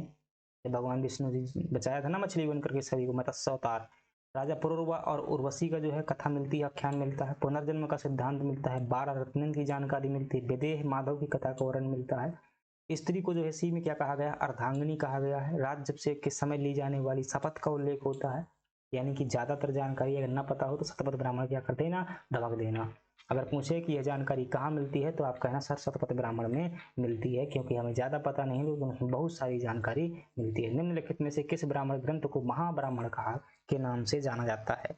किसको? पंचविंश ब्राह्मण को क्या कहा जाता है? महाब्राह्मण कहा जाता है। किसका ब्राह्मण है ये पंचविंश? तो ध्यान रखिएगा, ये सामवेद का पंचविंश तांडव किसके ब्राह्मण ग्रंथ है? सामवेद के जो है ब्राह्मण ग्रंथ है। और क्यों कहा गया भाई साहब? ये सामवेद की तंडी शाखा से जुड़ा है, इसलिए इसे क्या कहते हैं? तांडव ब्राह्मण भी कहा जाता है। तो पंचविंश तांडव एक ही बात है। यह जो है 25 अध्याय होने के कारण पंचविंश है। क्या है? इसमें 25 अध्याय है। पंच मतलब 5, विंश मतलब 20, तथा आकार में बड़ा होने के कारण इसे क्या कहते हैं? महाब्राह्मण कहा गया है। समझ रहे हो ना? तो पंचविंश को ही क्या कहते हैं? महाब्राह्मण कहते हैं, तांडव ब्राह्मण को कहते हैं। इसका अन्य नाम जो है प्रौढ़कर्ता इंद्र को बताया गया है। इसका अन्य नाम प्रौढ़कर्ता इंद्र को बताया गया है। सरस्वती नदी के विलुप्त होने व पुनः प्रकट होने का जो है उल्लेख इसमें क्या है? मिलता है। ठीक है, इस पर जो है रिसर्च करनी है भाई। पीएचडी जो है यहीं से करूंगा, सरस्वती नदी के आसपास से में। क्योंकि कई लोग कहते हैं, मुझे लगता है ऐसा, मतलब कि ऋग्वेद के मतलब वैदिक काल पहले था, बाद में आई हुई थी सिंधु घाटी सभ्यता, लेकिन इतिहास अभी ऐसा मानता है। तो क्योंकि सिंधु घाटी सभ्यता में भी कहा गया है कि जो घग्गर नदी है, घग्गर नदी है, वही क्या है? आपकी सरस्वती नदी है। अगर सिंधु घाटी सभ्यता में घग्गर नदी थी, ठीक है, सिंधु घाटी सभ्यता में घग्गर नदी थी और इसमें जो है विलुप्त होने और पुनः प्रकट होने का जो है उल्लेख मिलता है। ठीक है, तो अभी थोड़ा सा इसमें तर्क बताऊंगा मैं बाद में, कैसा लॉजिक हो रहा है। कभी हमारा लॉजिक फंस रहा है। साढ़े विश्व या अद्भुत ब्राह्मण, इसमें 26 अध्याय होने के कारण इसका नाम षड्विश ब्राह्मण कहा गया है। षड्विश ब्राह्मण किसे कहते हैं? अद्भुत ब्राह्मण को ही षड्विश ब्राह्मण कहा जाता है। अकाल जादू टोना बहुत सी बात है। ठीक है, ये रहने लीजिए, आगे बढ़ जाते हैं। केनोपनिषद का संबंध जो है किस ब्राह्मण ग्रंथ से है? तो जैमिनी जो ब्राह्मण है उसमें जो है केनो उपनिषद जो है देखने को मिल जाता है। अगली बात करते हैं, निम्नलिखित में से किस महा ब्राह्मण में जो है ब्राह्मण ग्रंथ में गायत्री मंत्र की महिमा का उल्लेख मिलता है? तो गोपथ ब्राह्मण में जो है क्या मिलता है? गायत्री मंत्र की महिमा का उल्लेख मिलता है। गायत्री मंत्र की रचना विश्वामित्र ने किससे संबंधित है? सूर्य से संबंधित है। ब्राह्मणों द्वारा उपनयन संस्कार के समय पर उच्चारण किया जाता था। और गोपथ ब्राह्मण में जो है, ये गोपथ ब्राह्मण किसका है? आप कहेंगे अथर्ववेद का है। भाग 2 में जो है एक पूर्व गोपथ और उत्तर गोपथ है, इसके 2 भाग हैं। रचना किसने की थी? गोपथ ऋषि ने की थी। कैवल्य की अवधारणा, ओंकार, गायत्री मंत्र की महिमा, अग्नि, स्टोम, अश्वमेध यज्ञ इत्यादि का वर्णन जो है किसमें मिलता है? गोपथ ब्राह्मण में देखने को मिल जाता है। अगला प्रश्न है, देखिएगा, निम्नलिखित में से कौन सा ब्राह्मण ग्रंथ है दक्षिण भारत से अधिक प्रचलित था? दक्षिण भारत में जो है अधिक प्रचलित था। तैत्तिरीय ब्राह्मण जो है दक्षिण भारत में क्या था? दक्षिण भारत में क्या था? अधिक प्रचलित था क्या? तैत्तिरीय ब्राह्मण। निम्नलिखित में से कौन एक सामवेद का ब्राह्मण ग्रंथ नहीं है? पंचविश हो जाएगा, षड्विश हो जाएगा। ऐतरेय किसका ब्राह्मण ग्रंथ है? तो आप क्या कहेंगे? ये जो ऋग्वेद का ब्राह्मण ग्रंथ है ये उसका नहीं है। अगली बात कर लेते हैं, निम्नलिखित में से कौन सा वेद सबसे अधिक प्राचीन है? तो आप क्या कहेंगे? ऋग्वेद है। तो ये जो है एमपीपीएससी का PYQ है, ये है लेवल एमपीपीएससी का, ठीक है। ऐसे प्रश्न जो है पूछता है, सबसे प्राचीनतम वेद कौन सा है? क्योंकि भाई इसमें मेंस होता है बहुत बड़ा, ठीक है। आपको ऐसा लगता है मेंस जो है जबरदस्त होता है, तो उसमें भी जो है क्वेश्चन आते हैं, छन्ना लग जाता है कुल मिला के, इसलिए कट ऑफ ज्यादा हो जाती है और कुछ ना। निम्नलिखित में से कौन सा सबसे अधिक वेद क्या है, मतलब प्राचीनतम है? तो ऋग्वेद है। नवीनतम क्या हो जाएगा? अथर्ववेद हो जाएगा। अगले प्रश्न की बात कर लेते हैं। तो ऋग्वेद के बारे में यहाँ पर देख लीजिएगा, क्या क्या याद कर लेना है, कुछ बातें याद कर लेना। ऋग्वेद जो है आर्यों का सबसे क्या है? प्राचीनतम वेद है, मानव की पहली पुस्तक मानी जाती है। इसका काल जो है 1500 से 1000 ईसा पूर्व माना जाता है। रचनाकार जो ऋषि जो कौन थे?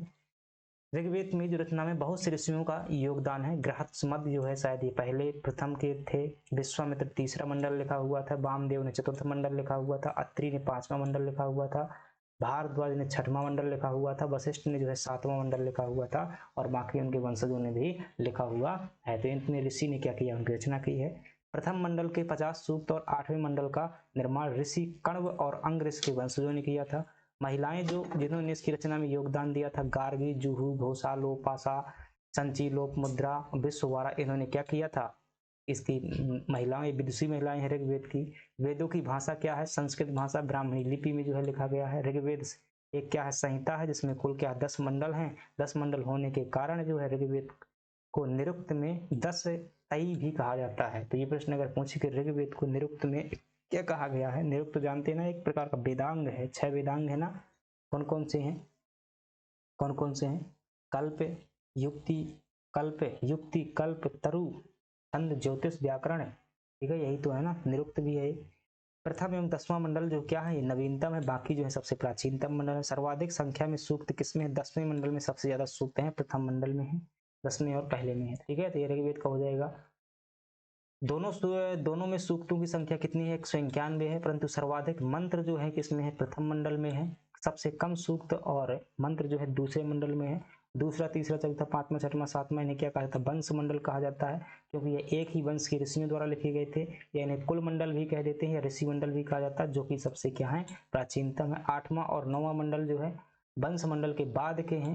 ऋग्वेद की 21 शाखाएं हैं, जिसमें 5 शाखाएं प्रधान है, साकल, वास्कल, आश्वलायन, संखायन और मांडुकायन। क्या इतना पढ़ना चाहिए क्या? और ज्यादा दिमाग लगाने की जरूरत नहीं है, बन जाएगा आपसे प्रश्न। 10वां मंडल जरूर ध्यान रख लेना। एक प्रश्न ये पूछा गया है PYQ में, वेदों से ही संस्कृत साहित्य का प्रादुर्भाव किस वेद द्वारा हुआ है? तो आप क्या बताएंगे? संस्कृत साहित्य जो है किस वेद से निकल करके आया हुआ है? तो ऋग्वेद से निकल करके आया हुआ है। ये भी देखिए PYQ है, किस वेद में सभा और समिति को पृथक संस्था के रूप में घोषित किया गया है? ये जो है अथर्ववेद में देखिएगा पृथक संस्था के रूप में घोषित किया गया है। और यही प्रश्न जो है 2024 का तो प्रश्न है। अब बताइएगा, कई लोग कह देते हो भाई मतलब प्रश्नों का लेवल जो है आपको बढ़ाना चाहिए, तो मैं कैसे बढ़ाऊंगा? आपने देखा, ये इनको बेस लीजिएगा, जो ऊपर कठिन प्रश्न देखे उनको मत देखिएगा, जो एमपीपीएससी पूछ रहा है उसके हिसाब से देखिएगा। ये 2024 का प्रश्न है जिसमें पूछा गया है, ऐसे ही प्रश्न आते हैं। चलिएगा अगली बात कर लेते हैं। यहाँ पर देखिएगा ये हो जाएगा, अथर्ववेद के बारे में देख लेना। अथर्ववेद जो क्या है? चौथा वेद है। और सभा समिति को इसमें क्या कहा गया? अलग अलग संस्थाओं के रूप में वर्णित किया गया है। इन दोनों में जो है प्रजापति नामक वैदिक देवता की 2 पुत्रियां इन्हें कहा गया है, और उनके अंतर्गत पृथक अस्तित्व है। चलिएगा अगले प्रश्न की बात कर लेते हैं। एक और एमपीपीएससी में जो है 2025 में पूछा गया है, प्रत्येक वेद के लिए अलग अलग ब्राह्मण ग्रंथ लिखे गए हैं, यजुर्वेद से संबंधित ब्राह्मण ग्रंथ कौन सा है? क्या बताएंगे भाई? यजुर्वेद से संबंधित ब्राह्मण ग्रंथ पूछ रहा है, तो गोपथ किसका है? अथर्ववेद का है।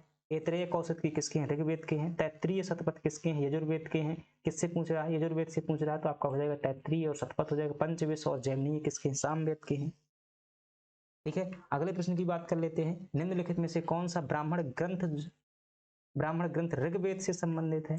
2017 में पूछा गया है। तो ऐतरेय किसका संबंधित है? किससे संबंधित है? आप कहेंगे ऋग्वेद से संबंधित है गोपथ, अथर्ववेद से शतपथ, ब्राह्मण जो है यजुर्वेद से, तैत्तिरीय जो है सामवेद से हो जाएगा। ये देखिएगा किस उपनिषद में जो है यज्ञ वालक और गार्गी का प्रसिद्ध वर्णन मिलता है। तो अभी क्या देखा हुआ था, बृहदारण्यक उपनिषद पढ़ा था कि नहीं पढ़ा था, तो उसमें देखने को मिलता है। ठीक है, तो ऐसे ही भाई प्रश्न पूछे जा रहे हैं, वही देख लीजिएगा। और सत्कारवाद किस दर्शन का मुख्य आधार है, तो ये भी अपन क्वेश्चन जो है कर चुके हैं कि सांख्य दर्शन में इसको जो है कई बार मैं करवा चुका हूँ कि सत्कारवाद मतलब प्रत्येक कार्य के पीछे, जैसे बौद्ध धर्म में क्या है, प्रतीत समुत्पाद है, यानी कि दुख का कारण होता है, यानी कि प्रत्येक कार्य के पीछे कारण होता है, उसी को क्या कहते हैं, सत्कारवाद कहते हैं। सत्कारवाद सांख्य दर्शन का जो है मुख्य आधार है, जो कार्य कारण सिद्धांत, यानी कि आज आप असफल हुए हैं तो उसके पीछे का कारण ये है कि आपने अच्छे से पढ़ाई नहीं की हुई है।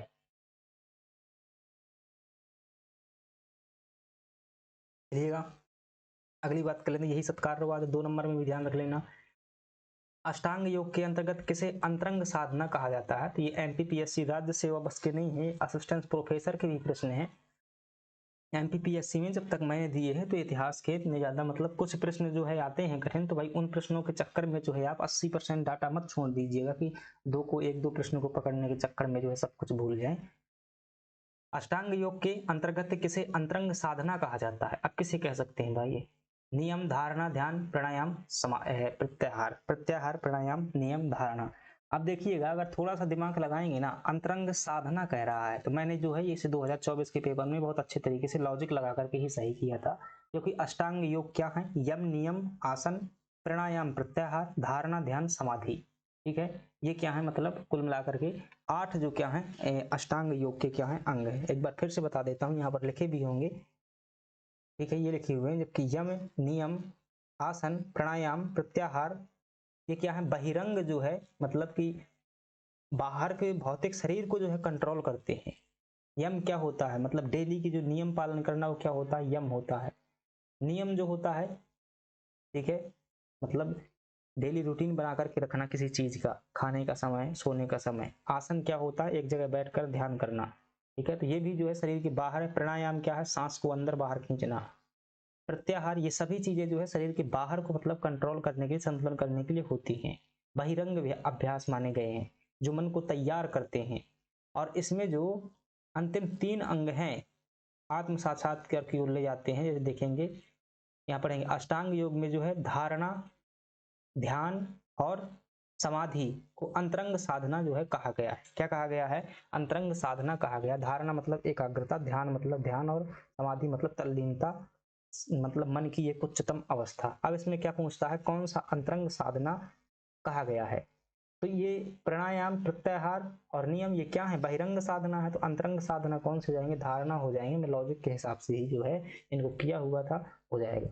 ठीक है, तो अब ध्यान रखना, अगली बार प्रश्न आ जाए बहिरंग साधना कौन है तो बता देना। शुरुआत के जो 5 है बहिरंग साधना है, अंतिम जो 3 है वो अंतरंग साधना है। अष्टांग योग कौन कौन से है, यही जो 5 8 है टोटल अष्टांग योग है। किसने बनाया था, योग दर्शन पतंजलि ने, महर्षि पतंजलि ने बनाया हुआ था। अगली बात कर लेते हैं, कलिका पुराण जो है किस धर्म से संबंधित ग्रंथ है, तो रट लीजिएगा शाक्त धर्म का जो है ये ग्रंथ है। और जब आपको ध्यान होगा धार्मिक आंदोलन हमने पढ़े हुए थे, धार्मिक आंदोलन में हम पढ़ते हैं बौद्ध, जैन, ठीक है, बौद्ध धर्म, जैन धर्म, शैव धर्म, वैष्णव धर्म, और एक होता है शक्ति धर्म होता है, शाक्त धर्म। ये माता पार्वती की जो पूजा करते हैं वो क्या कहलाते हैं, शक्ति धर्म कहलाता है। और इनका जो प्रमुख ग्रंथ है वो कौन सा है, कलिका पुराण है, बंगाल में प्रचलित है। ठीक है, अगली बात कर लेते हैं।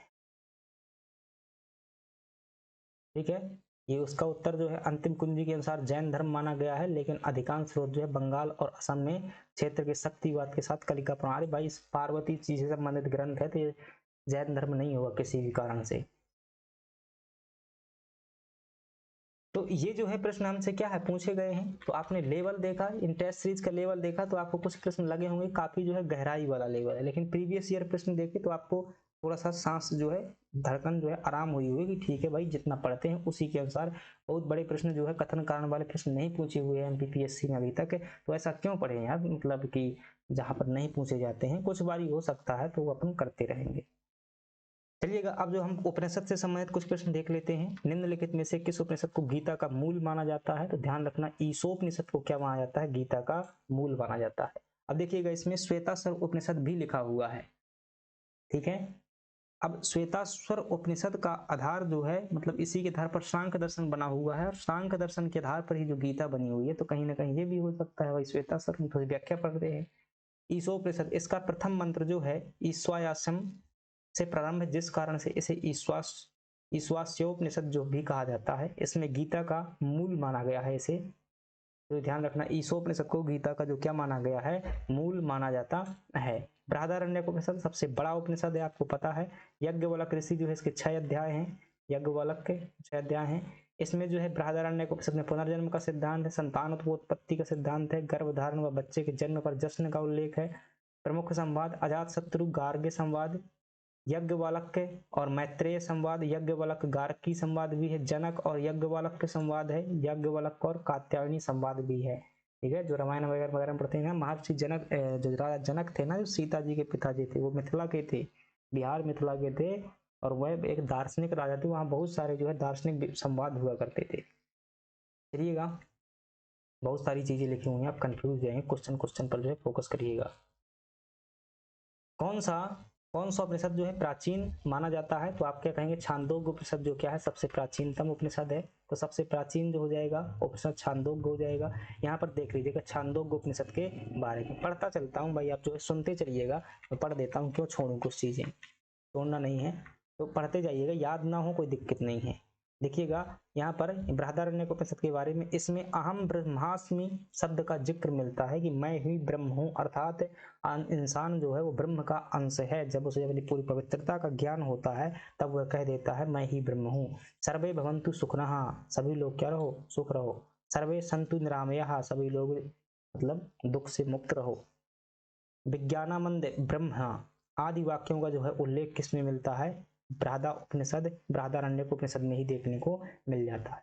इसी में जो है अस्तोमा सदगमय मिलता है, तमसो ज्योतिर्गमय का भी उल्लेख है। कठोपनिषद देखिएगा, हम इसको पढ़ते रहते हैं कई बार, आत्मा अमर है शरीर नश्वर है, ये भाई यम नचिकेता संवाद में ही बातें हुई थी, ये आत्मा अमर है शरीर नश्वर है, यम नचिकेता संवाद इसी में मिलता है। इसमें मिलता है उठो जागो और उस पर ब्रह्मा को जो है जान लो का उद्देश्य है। श्वेताश्वर उपनिषद जो है सर्वप्रथम भक्ति का उल्लेख किसमें मिलता है, किसमें मिलता है, श्वेताश्वर उपनिषद में, और भक्ति के आधार पर मोक्ष मिल सकता है, कहाँ लिखा हुआ है, गीता में लिखा हुआ है। अगली बात कर लेते हैं, इसमें प्रकृति को माया कहा गया है, किसमें, श्वेताश्वर उपनिषद में। श्वेताश्वर का अर्थ होता है सफेद अश्व द्वारा वाहित। शैव सिद्धांतों का प्रतिपादन इसी में है। गुरु भक्ति, नवधा भक्ति तथा मोक्ष भक्ति का सर्वप्रथम उल्लेख, तो ये फैक्ट ध्यान रखिएगा, नवधा भक्ति का सर्वप्रथम उल्लेख कहाँ पर मिलता है, आप क्या बताएंगे कि यह जो है श्वेताश्वर उपनिषद में मिलता है। छांदोग्य उपनिषद के बारे में देखिएगा, ये क्या है, सबसे प्राचीनतम उपनिषद है। जो छांदोग्य उपनिषद है, कैसा उपनिषद है, आप कहेंगे कि ये सबसे जो है प्राचीनतम उपनिषद है। सर्वप्रथम जो है कृष्ण, देव की पुत्र कृष्ण का उल्लेख मिलता है, और कृष्ण को क्या कहा गया है, घोर अंग्रिस का जो है शिष्य बताया गया है। उद्दालक अरुणी की कथा जो है इसमें मिलती है, उनके पुत्र श्वेत केतु का संवाद है। सत्यकाम जवाली की कथा मिलती है, ये कथा भाई सुन लीजिएगा, कहानी वगैरह कभी जो दार्शनिक सीरियल देखते हो आपको सब पता होगा। जो अनव्यवाही माँ के लांछन को चुनौती देती है, सत्यकाम जवाली की कथा, मतलब सत्यकाम जवाली शायद भाई एक ऐसे ऋषि थे, मतलब जो ज्ञान में क्या थे, अग्रणी थे, लेकिन इन्हें जो है ब्राह्मणों द्वारा शिक्षा नहीं दी जा रही थी, ऐसा कुछ मतलब वो मिलता है। तो माँ के लांछन को जो है चुनौती देती है। इसमें जो है सर्व, ठीक है, क्या लिखा हुआ भाई, सर्व खलविदम ब्रह्मा, अर्थात ब्रह्म ही सब कुछ है, सर्व खलविदम ब्रह्मम, ये कहाँ लिखा हुआ है, छांदोग्य उपनिषद में। ऐसा कहकर अद्वैतवाद का जो है वर्णन किया गया है, और यही अद्वैतवाद शंकराचार्य ने पकड़ा बाद में।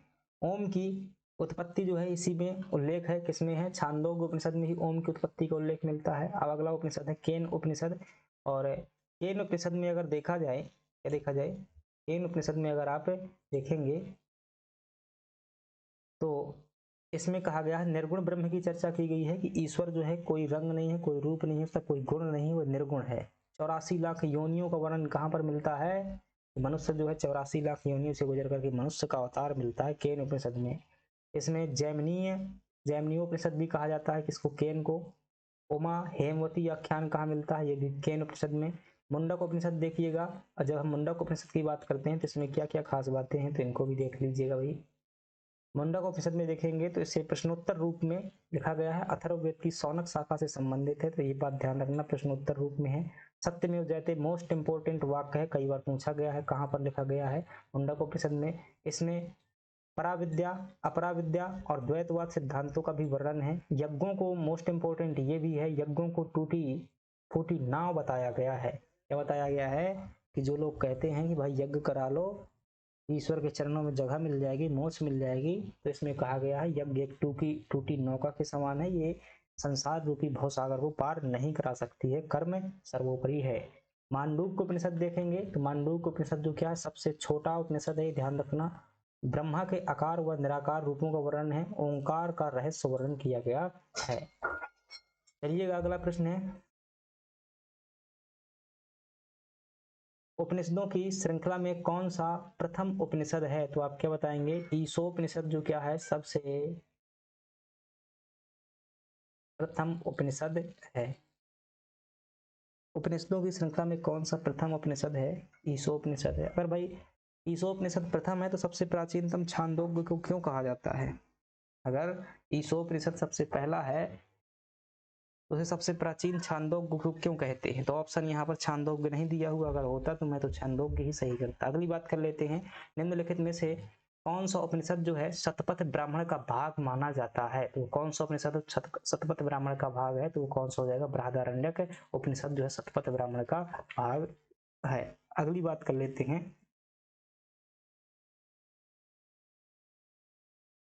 देखिएगा ये जो मैत्रायणी उपनिषद है ये क्या है? सबसे नवीनतम उपनिषद है, इसको भी क्या कर लेना है? ध्यान कर लेना है कि मैत्रायणी उपनिषद क्या है? सबसे नवीनतम उपनिषद है।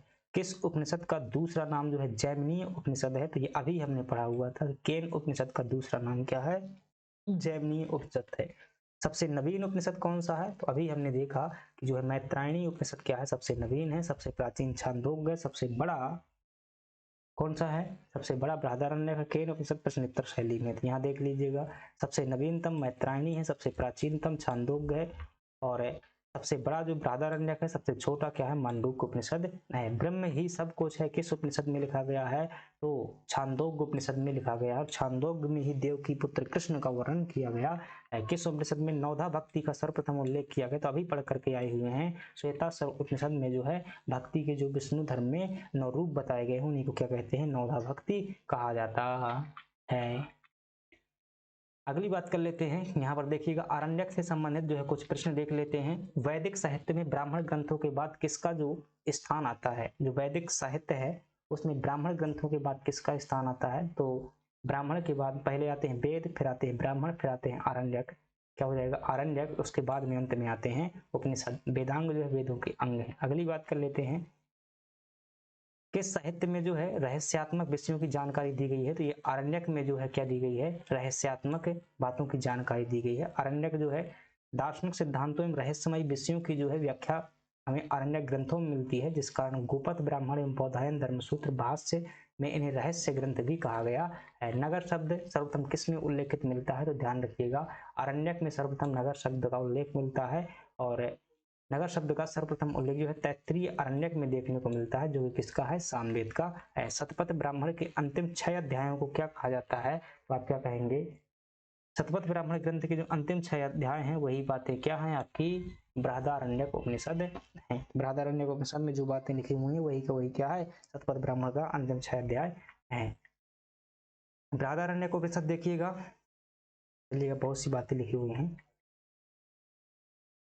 अब यहाँ देख लेते हैं, निम्नलिखित में से किस वेद का एक भी आरण्यक ग्रंथ नहीं है? ध्यान रखिएगा, अथर्ववेद का एक भी जो है आरण्यक ग्रंथ नहीं है। ऋग्वेद के जो आरण्यक हैं ऐतरेय, संकायन, यजुर्वेद का भाई एक ही चीज है, चाहे वो ब्राह्मण पूछे, चाहे उपनिषद पूछे, चाहे वो आरण्यक पूछे, आप तो एक ही बात याद कर रख लीजिएगा कि ऐतरेय ब्राह्मण हो चाहे उपनिषद हो, सब क्या है? ऋग्वेद का ही है, वही नाम है, एक जैसे हैं। ठीक है, कंफ्यूज। ऋत देख लेते हैं, ये भी सिलेबस में लिखा हुआ है। किसे ऋत का पालन करने वाला कहा गया है? तो ध्यान रखिएगा, उषा और सूर्य को जो क्या कहा जाता है? ऋत का पालन करना वाला कहा जाता है। और इसका संचालक किसे कहते हैं? तो ध्यान रखना, वरुण को जो है ऋत का संचालक कहा जाता है। ऋत होता क्या है? ऋत का अर्थ होता है उचित या सही या सुव्यवस्थित प्राकृतिक नियम होता था, उसे क्या कहते थे? ऋत कहते थे। वैदिक साहित्य में ऋत शब्द का प्रयोग जो है सृष्टि के सर्वमान्य नियम के लिए जो है किया गया है। और ऋत हिंदू धर्म का मौलिक सिद्धांत है, जिसका अर्थ होता है जगत की व्यवस्था। इसे प्राकृतिक नियम भी कहा जाता है। वैदिक साहित्य में ऋत का प्रयोग जो है सृष्टि के सार्वभौमिक नियम या प्राकृतिक नियम के रूप में किया गया है। और इसका जो संचालक होता था वो वरुण देवता होता था, और इसका जो मतलब पालन करने वाला है मतलब वो है तो कौन है? उषा और सूर्य देवता है। तो उषा और सूर्य देवता क्या है? इसका पालन करने वाला है। इसीलिए तो जब सूर्य चलता है तो टाइम से निकलता है, दुनिया उसी के हिसाब से घड़ी बनी हुई है, सूर्य के हिसाब से बनी हुई है ना घड़ी। सूर्य का प्रकाश जैसे चलता है उसी से घड़ी बनी हुई है। समझ रहे हो ना बात को? थोड़ा सा लॉजिक लगाओ। किसे ऋत का संरक्षक कहा जाता है? तो वरुण देवता को जो ऋत का क्या कहते हैं? संरक्षक कहा जाता है। किस देवता को वरुण के नेत्र की संज्ञा के रूप में जो है मतलब वो कौन सा देवता है जिसे वरुण का नेत्र कहा गया है? कौन हो सकता है भाई? मुझे लगता है सूर्य होगा। ठीक है, वरुण सूर्य को देखकर ही तो क्या करेगा? ठीक है, क्या होना चाहिए? मिस्र। मिस्र नामक देवता को जो वरुण का नेत्र की संज्ञा दी गई है। भाई मिस्र देवता तो ऋग्वेद में था ही नहीं। ठीक है, एक मिस्र देवता भाई याद कर लो, इसमें उत्तर दिया हुआ है, वरना सूर्य ज्यादा मुझे सही लगता है। अगली बात कर लेते हैं। ऋत का संचालक ध्यान रखना किस देवता को कहा जाता है, यही पूछा जाएगा। और प्राकृतिक नियम क्या है? ऋत है। ऋग्वेद में सभा एवं समिति का कितने बार उल्लेख हुआ है? तो आप कहेंगे सभा को उल्लेख 8 बार और समिति को उल्लेख कितने बार हुआ है? 8 बार जो है सभा आई हुई है, 9 बार जो है समिति आई हुई है। अगली बात करते हैं। किस वेद में कहा गया है कि राज्य की अम्भुनति अम्भुनति के लिए राजा और सभा में भेद होना परमावश्यक है? तो ये कहा गया है किसमें? ऋग्वेद में। ऋग्वेद में सभा को जुआ खेलने वाली सभा के रूप में भी वर्णित किया गया है भाई साहब। ठीक है, अगली बात कर लेते हैं। सभा में भाग लेने वाली स्त्रियों को क्या कहा जाता था? सभावती कहा जाता था। क्या कहते थे? सभावती कहते हैं। जो स्त्रियां होती थी उन्हें क्या कहा जाता था? सभावती कहा जाता था। और सभापति कौन होता था? इसका अध्यक्ष जो है सभापति होता था, और इसके सदस्य जो होते थे क्या होते थे? सभेय होते थे। ठीक है, अगली बात कर लेते हैं। किस वेद में सभा और समिति को प्रजापति की 2 पुत्रियां कहा गया है? तो ये हो जाएगा अथर्ववेद में बात कही गई है। अगली बात कर लेते हैं,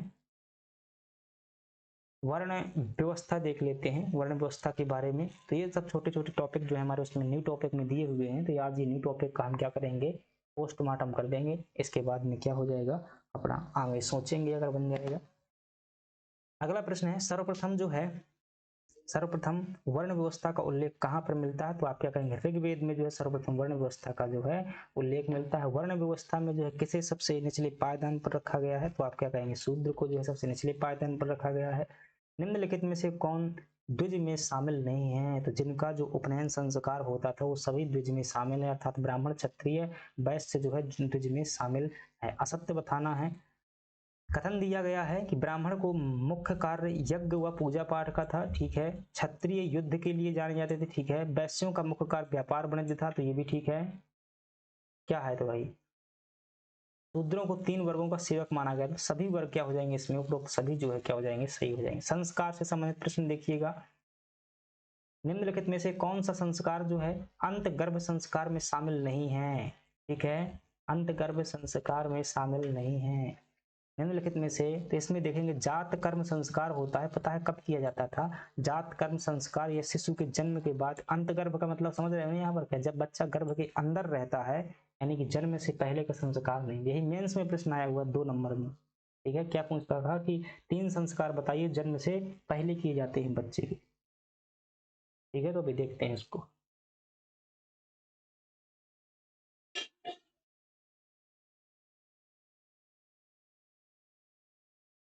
जात कर्म संस्कार जो शिशु जन्म के बाद किया जाता था। इसके बाद जो है माँ शिशु को प्रथम बार स्तनपान कराती थी। ये गर्भाधान संस्कार भाई तब होता था जब ये कंफर्म हो जाता था कि गर्भ धारण हो चुका है, यानी कि आपने साइंस की भाषा में जायगोट शब्द सुना होगा। जायगोट निषेचन की क्रिया के बाद जो है ये हो जाता था गर्भाधान संस्कार। पुंसवन संस्कार में भगवान की पूजा वगैरह की जाती थी, अपेक्षा की जाती थी बच्चा हष्ट पुष्ट रहे, कोई दुख बीमारी लूला लंगड़ा ना हो, ये बात की जाती थी। सीमांतोन्नयन संस्कार चलिए देख लेते हैं। अंत गर्भ संस्कार में 3 संस्कार शामिल हैं। कौन कौन से? गर्भाधान, पुंसवन और सीमांतोन्नयन, ये 3 संस्कार शामिल हैं जो जन्म से पूर्व संपन्न कराए जाते थे। गर्भाधान संस्कार ये कैसे ध्यान रखोगे? जीपीएस पढ़ लेना भाई। जीपीएस जानते हो ना, जीपीएस मोबाइल में जो खोलते हो, ये क्या जन्म से पहले सीख करके आना है आपको, जीपीएस। वैसे ही याद करेगा भाई, जीपीएस। गर्भाधान, पुंसवन और सीमांतोलन संस्कार। गर्भाधान प्रथम संस्कार है। इसके माध्यम से पति अपनी पत्नी के गर्भ में क्या करता है, बीज स्थापित करता है। पुंसवन संस्कार गर्भाधान के तीसरे माह पर जो किया जाता है, पुत्र प्राप्ति हेतु, मतलब ऐसी अपेक्षा की जाती है कि क्या हो, संतान हो, क्योंकि संतान का भारतीय संस्कृति में ज्यादा महत्व रहा है। सीमांतोनयन जो है गर्भाधान के 4 से 8 माह के बाद मध्य में जो है गर्भवती स्त्री के शरीर को प्रेत बाधाओं से बचाव के लिए किया जाता। वो कहते हैं ना गांव में भाई, भूत खा जाता है बच्चे को। कोई महिला जो है गर्भ से होगी जहाँ, वो कभी मतलब इससे देवता में चली गई, उस देवी में चली गई, कुछ अजीब स्थान पे चली गई, तो उसका मतलब किसी तकनीकी कारण से, कोई बीमारी कारण से मतलब क्या हो जाता है, गर्भ जो है वो खत्म हो जाता है। तो वैसा कहते हैं गांव में कि वो भूत खा गया है, ठीक है। तो वैसे इसके लिए जो है संस्कार किया था, हालांकि उसका तार्किक कारण ये कभी नहीं है, कुछ और होगा। उस संस्कार का नाम बताइए जिसमें शिशु को प्रथम बार घर से क्या निकाला जाता था, बाहर निकाला जाता था। ऐसे संस्कार को क्या कहते हैं, निष्क्रमण संस्कार कहते हैं, ठीक है। निष्क्रमण संस्कार में जब बच्चा का जन्म हो जाता था, पहली बार जो है घर से बाहर निकालते थे, और ये किया जाता था कि भाई पहली बार बच्चा को सूर्य के दर्शन कराया जाए, ठीक है। तो सूर्य के तेज और चंद्रमा का दर्शन जो है करवाया जाए, ताकि रोगों से मुक्त रहे। चंद्रमा औषधियों का भी देवता है, ठीक है। निष्क्रमण संस्कार। अन्नप्राशन संस्कार में बच्चा को पहली बार जो है अन्न खिलाया जाता था। और चूड़ाकरण संस्कार, इसका तो वही संस्कार है भाई जिसमें बाल आल काटे जाते हैं। बच्चा के मुंडन संस्कार वही है, शायद देख लेते हैं। निष्क्रमण संस्कार में जो है शिशु जन्म, भाई मेंस में भी टॉपिक दिया हुआ है, थोड़ा थोड़ा पढ़ लो वरना 2 नंबर के प्रश्न चले जाएंगे। निष्क्रमण संस्कार जो है शिशु जन्म के तीसरे माह पर होता था, चौथे माह में संपन्न होता था। शिशु को प्रथम बार जो है घर से इसमें क्या करते थे, बाहर निकालते थे। अन्नप्राशन जो है 6वें महीने में होता था जन्म के बाद। शिशु को प्रथम बार दूध, दही, घी का पका हुआ चावल वगैरह खिलाते थे। और चूड़ाकरण संस्कार जो है ये प्रथम, तृतीय, पंचम सप्ताह में शिशु का जो है इसमें मुंडन किया जाता था। ये तो भाई मैं अभी करवा के आया था, होली के दिन गया था मैं, ठीक है। तो हमारे यहाँ पर होली का जो दूसरा दिन होता है, द्वेज होती है, उस दिन क्या किया जाता है, ये मुंडन संस्कार होता है। हमारा भतीजा था, टकला कर दिया उसको। चलिएगा अगली बात करते रहते हैं। कर्णभेद संस्कार, इसमें जो शिशु के कान छेद कर जो है कुंडल पहनाए जाते हैं। साइंटिफिक कारण माना जाता है कि मस्तिष्क में जो है रक्त संचार अच्छा होता है। वेदारंभ संस्कार के अनुसार किस मंत्र के साथ जो है वेदों का अध्ययन प्रारंभ किया जाता है। तो वेदारंभ संस्कार होता है उपनयन संस्कार के बाद होता है। सबसे पहले उपनयन संस्कार 9वें नंबर का, 10वें नंबर में विद्यारंभ संस्कार, और 11वें नंबर में होता था वेदारंभ संस्कार। 9वें में जो है उपनयन संस्कार हुआ, बच्चा गुरुकुल में प्रवेश के लिए रेडी हुआ। विद्यारंभ में जो है कुछ पढ़ाई लिखाई कार्य शुरू कर दिया, और जो है वेदारंभ संस्कार के बाद वो वेद अध्ययन प्रारंभ करता था, ठीक है। वेदारंभ संस्कार के अनुसार किस मंत्र के साथ वेदों का अध्ययन प्रारंभ किया जाता था, तो गायत्री मंत्र के साथ में जो वेदों का अध्ययन प्रारंभ किया जाता था। अगली बात करते हैं शैक्षिक संस्कार। यज्ञोपवीत संस्कार को किस अन्य नाम से जानते हैं, तो उपनयन संस्कार के नाम से जानते हैं। और ये उपनयन संस्कार के बाद ही व्यक्ति क्या करता था, गुरुकुल की ओर प्रवेश करता था। विद्यारंभ संस्कार होता था उपनयन के बाद में, और विद्यारंभ के बाद में जो होता था क्या, वेदारंभ। समावर्तन संस्कार तब होता था जब बच्चा जो है ब्रह्मचर्य आश्रम पूरा कर लेता था, पढ़ाई पूरी कर लेता था। केशांत संस्कार में जो है केस मतलब पढ़ाई पूरी होने के बाद टकला हुआ जाता था एक बार फिर से। उपनयन संस्कार, यज्ञोपवीत संस्कार शिशु जन्म के 8 से 16 वर्ष के मध्य में होता था। ब्राह्मण, क्षत्रिय, वैश्य तीनों का होता था। इसमें ब्राह्मण का 8 वर्ष में, 11 में जो है क्षत्रिय का, 12 में जो है वैश्य की जो है एज बताई गई है। उपनयन का अर्थ होता है समीप ले जाना। इसमें गुरु जो है विद्यार्थी को सावित्री मंत्र का जो है गान गाता है, सावित्री मंत्र यानी गायत्री मंत्र। केशांत संस्कार में विद्यार्थी की 16 वर्ष तक की आयु में प्रथम बार दाढ़ी मूछ बनवाई जाती थी, इसे गोदान संस्कार भी कहा जाता है। समावर्तन संस्कार, गुरुकुल में शिक्षा प्राप्ति के पश्चात जब विद्यार्थी अपने घर लौटता था तो समावर्तन संस्कार होता था। इसका अर्थ होता है गुरु के आश्रम से स्वगृह को वापस लौटना। भारतीय हिंदू परंपरा में कुल कितने संस्कार हुए हैं, तो आप कहेंगे 16 संस्कार हुए हैं।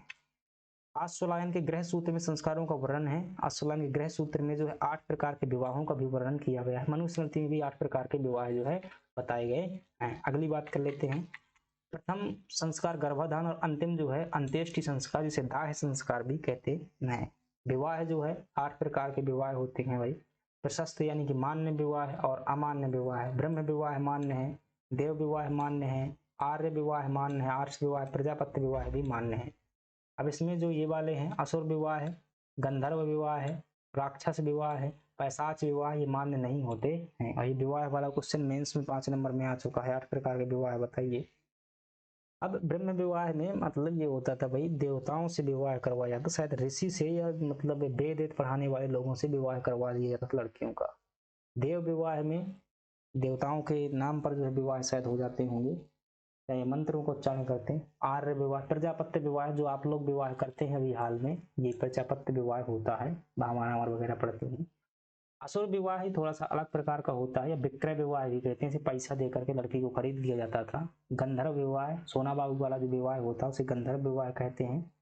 राक्षस विवाह, ये राक्षस विवाह वो होता था भाई कि इसमें मतलब बलाधिकृत है, यानी कि बलपूर्वक जो है विवाह किया जाता था, किसी का अपहरण करके जो है मतलब उठा ले गए, फिर बाद में विवाह कर लिया। पैशाच विवाह ऐसा होता था कि किसी लड़की को या स्त्री के साथ में जो है दुष्कर्म किया जाता था, ठीक है, सोती हुई है ऐसी अवस्था में दुष्कर्म हो गया, ठीक है, और उसके बाद में इसी को जो है फिर बाद में विवाह करने के लिए तैयार हुए, तो क्या पैशाच विवाह कहलाता था। तो ये जो है विवाह होते थे। निम्नलिखित में से कौन एक ऋण संस्कार में शामिल नहीं है? तो मात्र ऋण जो है ऋण संस्कार में शामिल नहीं है। ऋण 3 प्रकार के होते हैं ऋण संस्कार, कौन कौन से? पितृ ऋण, देव ऋण, ऋषि ऋण। पितृदेव ऋषि हैं, ये भी मेंस में 5 नंबर में प्रश्न आ चुका है कि त्रिऋण पर टिप्पणी कीजिएगा। धर्मशास्त्रों में मनुष्य के ऊपर 5 प्रकार के ऋण बताए गए हैं, ठीक है, आपके ऊपर ही 5 प्रकार के ऋण चुका दीजिए, इसके बाद मरना वरना क्या मिलेगा आपको? उस जन्म में ऋण चुकाने वाला अवतार मिलेगा, ठीक है ना। अगर इस जन्म में जो है संतान उत्पत्ति नहीं की, यानी कि पितृ ऋण से मुक्त नहीं हो पाए, तो अगली जन्म में क्या बनोगे? मछली बनोगे, बहुत सारे बच्चे होंगे। ऐसा कुछ नहीं है भाई, ये तार्किक व्याख्या नहीं है मेरी, ऐसे कह रहा हूँ। ऐसा कहते हैं कि ऋण जो है इस जन्म में चुकाने होते हैं, वरना अगला जो अवतार होता है वो ऋण चुकाने के लिए होता है, ऐसे पुराने लोग कहते हैं। वो कहते हैं ना कि घर में ऐसे कहा करते थे, किसी को मारो बचपन में अगर किसी को मार दिया, मेढक को मार दिया, तो ऐसा कहते थे कि उस जन्म में तू मेढक बनेगा और ये इंसान बनेगा, वो तुझे मारेगा, ठीक है।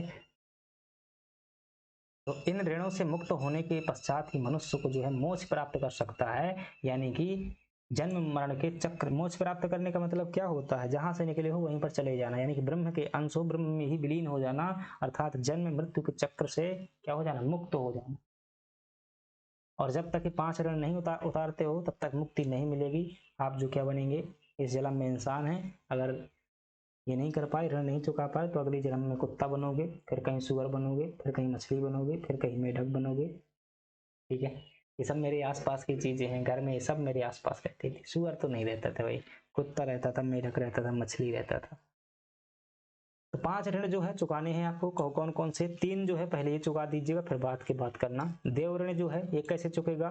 इस ऋण से मुक्ति हेतु जो है मनुष्य इष्ट देव की पूजा तथा यज्ञ व हवन करते हैं, जिससे देवताओं को संतुष्टि होती है और मनुष्य इस ऋण से मुक्त हो जाता है। ऋषि ऋण कैसे चुकेगा? ऋषि मुनियों एवं गुरुओं के प्रति ऋण होता है, जो उसी को ऋषि ऋण कहते हैं।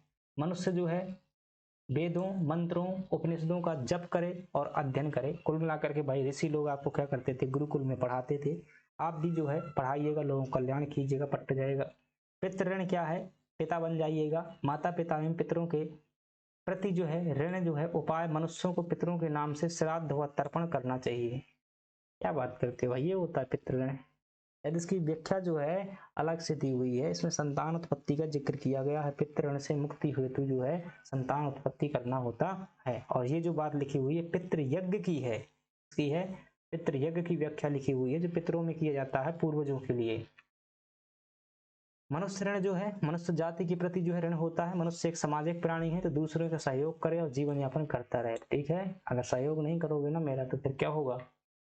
मनुष्य जाति के प्रति जो है आपका ऋण बना रहेगा। इसलिए मानव होने के नाते आपको क्या करना होगा? सहयोग करना होगा। मैं भी आपका करूंगा। उपाय जो है मनुष्य को दूसरों की सुख सुविधा के लिए अन्न दान करना चाहिए। मुझे अन्न दान कीजिएगा, ठीक है। जब भी घर आऊं तो खाना पीना खिला दीजिएगा। बहुत ऋण जो है ये भी ऋण होता है भाई, बहुत यज्ञ होता है। प्रकृति एवं जीव जंतुओं के प्रति ऋण उपाय, पशु पक्षियों व जीव जंतुओं को अन्न जल देना चाहिए। 3 ऋण भाई साहब ध्यान रख लेना। कौन कौन से हैं? ऋषि ऋण, पितृ ऋण और देव ऋण, ठीक है, इसके अलावा नहीं ध्यान रखना है। किस आश्रम में रहते हुए मनुष्य को पंच महायज्ञों का अनुष्ठान करना पड़ता है? ये कौन सा आश्रम होगा भाई? गृहस्थ आश्रम। ये है एमपीपीएससी 2025 का प्रश्न। तो ये जो है आपसे पूछा जाता है, तो सिंपल प्रश्न आते हैं भाई, बहुत ज्यादा घबराने की जरूरत नहीं है। एक ये पूछा गया है एमपीपीएससी में, क्षत्रिय वर्णों के उपनयन संस्कार में किस मंत्र का संपादन प्रावधान है? तो देखिएगा, ये जो है त्रिष्टुभ मंत्र जो कौन करते थे? क्षत्रिय करते थे। और गायत्री मंत्र कौन करते थे? ब्राह्मण करते थे। तो उपनयन संस्कार जो है प्रत्येक द्विज ब्राह्मण, क्षत्रिय और वैश्य के लिए अलग अलग मंत्र छंदों से होता था। ब्राह्मण के लिए गायत्री मंत्र, क्षत्रियों के लिए त्रिष्टुभ मंत्र, वैश्य के लिए जगती मंत्र, या इसी को अत्रिष्टुभ मंत्र भी कहा जाता है, जगती मंत्र को भी, ठीक है, ये याद कर लेना। अगली बात कर लेते हैं, संस्कारों की कुल संख्या कितनी है? 16 है भाई सब। ये भी एमपीपीएससी 2015 क्वेश्चन है। क्यों घबरा रहे हो भाई? फ्रेंड्स, ये 16 संस्कार जो है आपके दिए हुए हैं। गर्भाधान संस्कार, पुंसवन संस्कार, सीमांतोन्नयन संस्कार, जातकर्म संस्कार। गर्भाधान में गर्भ धारण करेंगे, पुंसवन में जो है संतान प्राप्ति की इच्छा व्यक्त की जाएगी, सीमांतोन्नयन में गर्भावस्था के दौरान किया जाने वाला एक संस्कार है,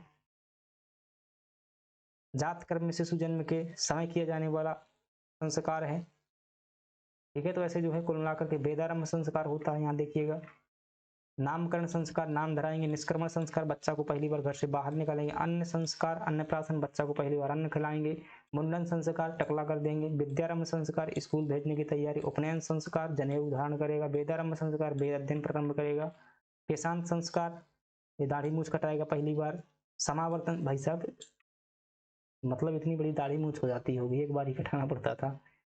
समावर्तन संस्कार, जब पढ़ाई पूरी हो जाएगी तो घर लौटेगा। विवाह संस्कार, विवाह करेगा। वानप्रस्थ संस्कार, क्या बात करते हैं भाई, विवाह संस्कार 15वें नंबर का संस्कार है, कोई एक गायब है यहाँ पर, और 16वें नंबर का विवाह के बाद में आपकी क्या हो जाएगी?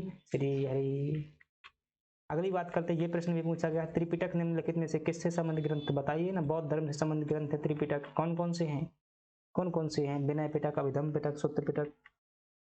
अगली बात कर लेते हैं, एक ये प्रश्न भी आया हुआ है पूर्व में, निम्नलिखित में से किस बौद्ध साहित्य में महात्मा बुद्ध के नैतिक सिद्धांत दिए गए? भाई साहब कौन सी बड़ी बात है, सूत्र पिटक में दिए गए हैं ना। जातक कथाएं क्या है? पूर्व जन्म की कथाएं हैं, ठीक है। विनय पिटक में क्या दिए गए हैं? विनय संघ के नियम दिए गए हैं। अभिधम्म पिटक में जो बौद्ध धर्म का दर्शन दिया गया है। सूत्र पिटक में क्या दिए गए हैं? नैतिक उपदेश दिए गए गौतम बुद्ध के, ठीक है। अब देखिएगा ये प्रश्न, आर्य मंजूश्री मूल कल्प निम्नलिखित में से किससे संबंधित है? अब मुझे ये उत्तर नहीं पता था किससे संबंधित है, लेकिन मुझे ये जरूर पता था कि आर्य मंजूश्री जो है ये एक मतलब बोधिसत्व थे, और बोधिसत्व की अवधारणा किसमें? महायान में है। तो मैंने महायान लगा दिया था, तो क्या हो गया? उत्तर सही हो गया था। हालांकि एमपीपीएससी ने 2 उत्तर माने बाद में, वज्रयान और महायान, तो मुझे क्या था, ये वाला मेरा सही था, ठीक है। तो ऐसे ही लॉजिक लगाना होता, बहुत सारी चीजें इनडायरेक्टली फंस जाती हैं। ये हो जाते हैं आपके प्रश्न, ऐसे प्रश्न आते हैं। अब देख लेते हैं पंच महायज्ञ से संबंधित प्रश्न, ठीक है। पंच महायज्ञ से संबंधित प्रश्न देते हैं, किस यज्ञ में वेदों का अध्ययन किया जाता था? तो अभी आपने क्या है पढ़ा हुआ है, ब्रह्म यज्ञ में क्या करते थे? वेदों का अध्ययन करते थे। पितृ यज्ञ में पितरों के लिए कौवा खिलाते थे। मनुष्य यज्ञ में जो है अतिथि देवो भव होता था, और देव यज्ञ में देवताओं के लिए अग्नि में कुछ चीजें जो है डाली जाती थी। निम्नलिखित यज्ञों में से कौन सा एक पंच महायज्ञ में शामिल नहीं है? भूत, पितृ, देव, अश्वमेध यज्ञ शामिल नहीं है। अगली बात कर लेते हैं, अगला प्रश्न है, देखिएगा, पंच महायज्ञ में शामिल नहीं है भूत, ब्रह्म, पशु, पशु यज्ञ नहीं होता था। किस यज्ञ में जो है समस्त प्राणियों को बलि दी जाती थी? समस्त प्राणियों को जो है बलि दी जाती थी, कौन सा हो जाएगा? भूत यज्ञ। भूत यज्ञ में संसार की सभी वस्तुओं को जो है खिलाया पिलाया जाता था। किस यज्ञ को नृयज्ञ कहा जाता था? मनुष्य यज्ञ को जो क्या कहते थे? नृयज्ञ कहते थे। अतिथि देवो भव। कर्म सिद्धांत से आप पढ़ लेते हैं, ठीक है। तो ऐसे प्रश्न ही आपको जो है पढ़ने पड़ेंगे।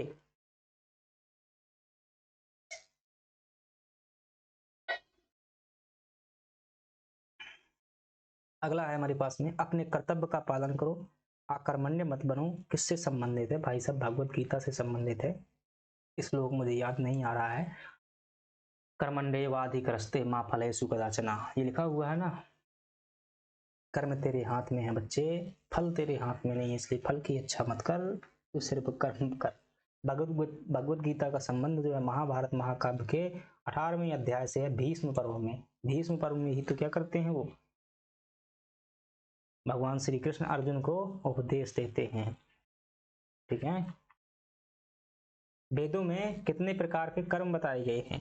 वेदों में कितने प्रकार के कर्म बताए गए हैं? वेदों में जो है 2 प्रकार के ही कर्म बताए गए हैं भाई साहब। वेदों में 2, शुभ कर्म अशुभ कर्म, अच्छा कर्म गलत कर्म, ठीक है। बल्कि गीता में जो है अलग अलग प्रकार के कर्म बताए गए, तो ये कर्म हो जाएंगे, ये क्या हो जाएंगे आपके कर्म हो जाएंगे। कई लोग कहते हैं मेरा कर्म फूटा है, कर्म का मतलब ही नहीं पता। ये जो है यहाँ पर क्या हो जाते हैं, कुछ जो पुराने वो न्यू टॉपिक जुड़े हुए थे वो सभी के सभी हम क्या कर लेते हैं, न्यू टॉपिक देख लेते हैं। कैसा लगा, मजा आया कि नहीं आया? क्या करना चाहिए हमें आगे, करना चाहिए क्या? देखते हैं टाइम, देखते हैं कितना हो गया, क्योंकि अपन को इंडियन ज्योग्राफी क्लास करना है। 1 घंटा 39 मिनट का समय हो गया है। चलो मुझे लगता है प्राचीन काल पूरा का पूरा खत्म कर देते हैं, इसके बाद जो है दूसरी क्लास में क्या कर लेंगे, मध्यकाल और आधुनिक काल खत्म कर लेंगे। और ये टाइम जो है हमारा हो चुका है 16:41 हो चुका है, 5 बजने मतलब 16:41 यानी 4:41। चलिएगा भाई बंद कर देते हैं, क्योंकि दूसरी क्लास अपन को लाइव करना है। थैंक यू वेरी मच, मिलते हैं अगली क्लास में जो इतिहास के पूरे खल्लास कर देंगे।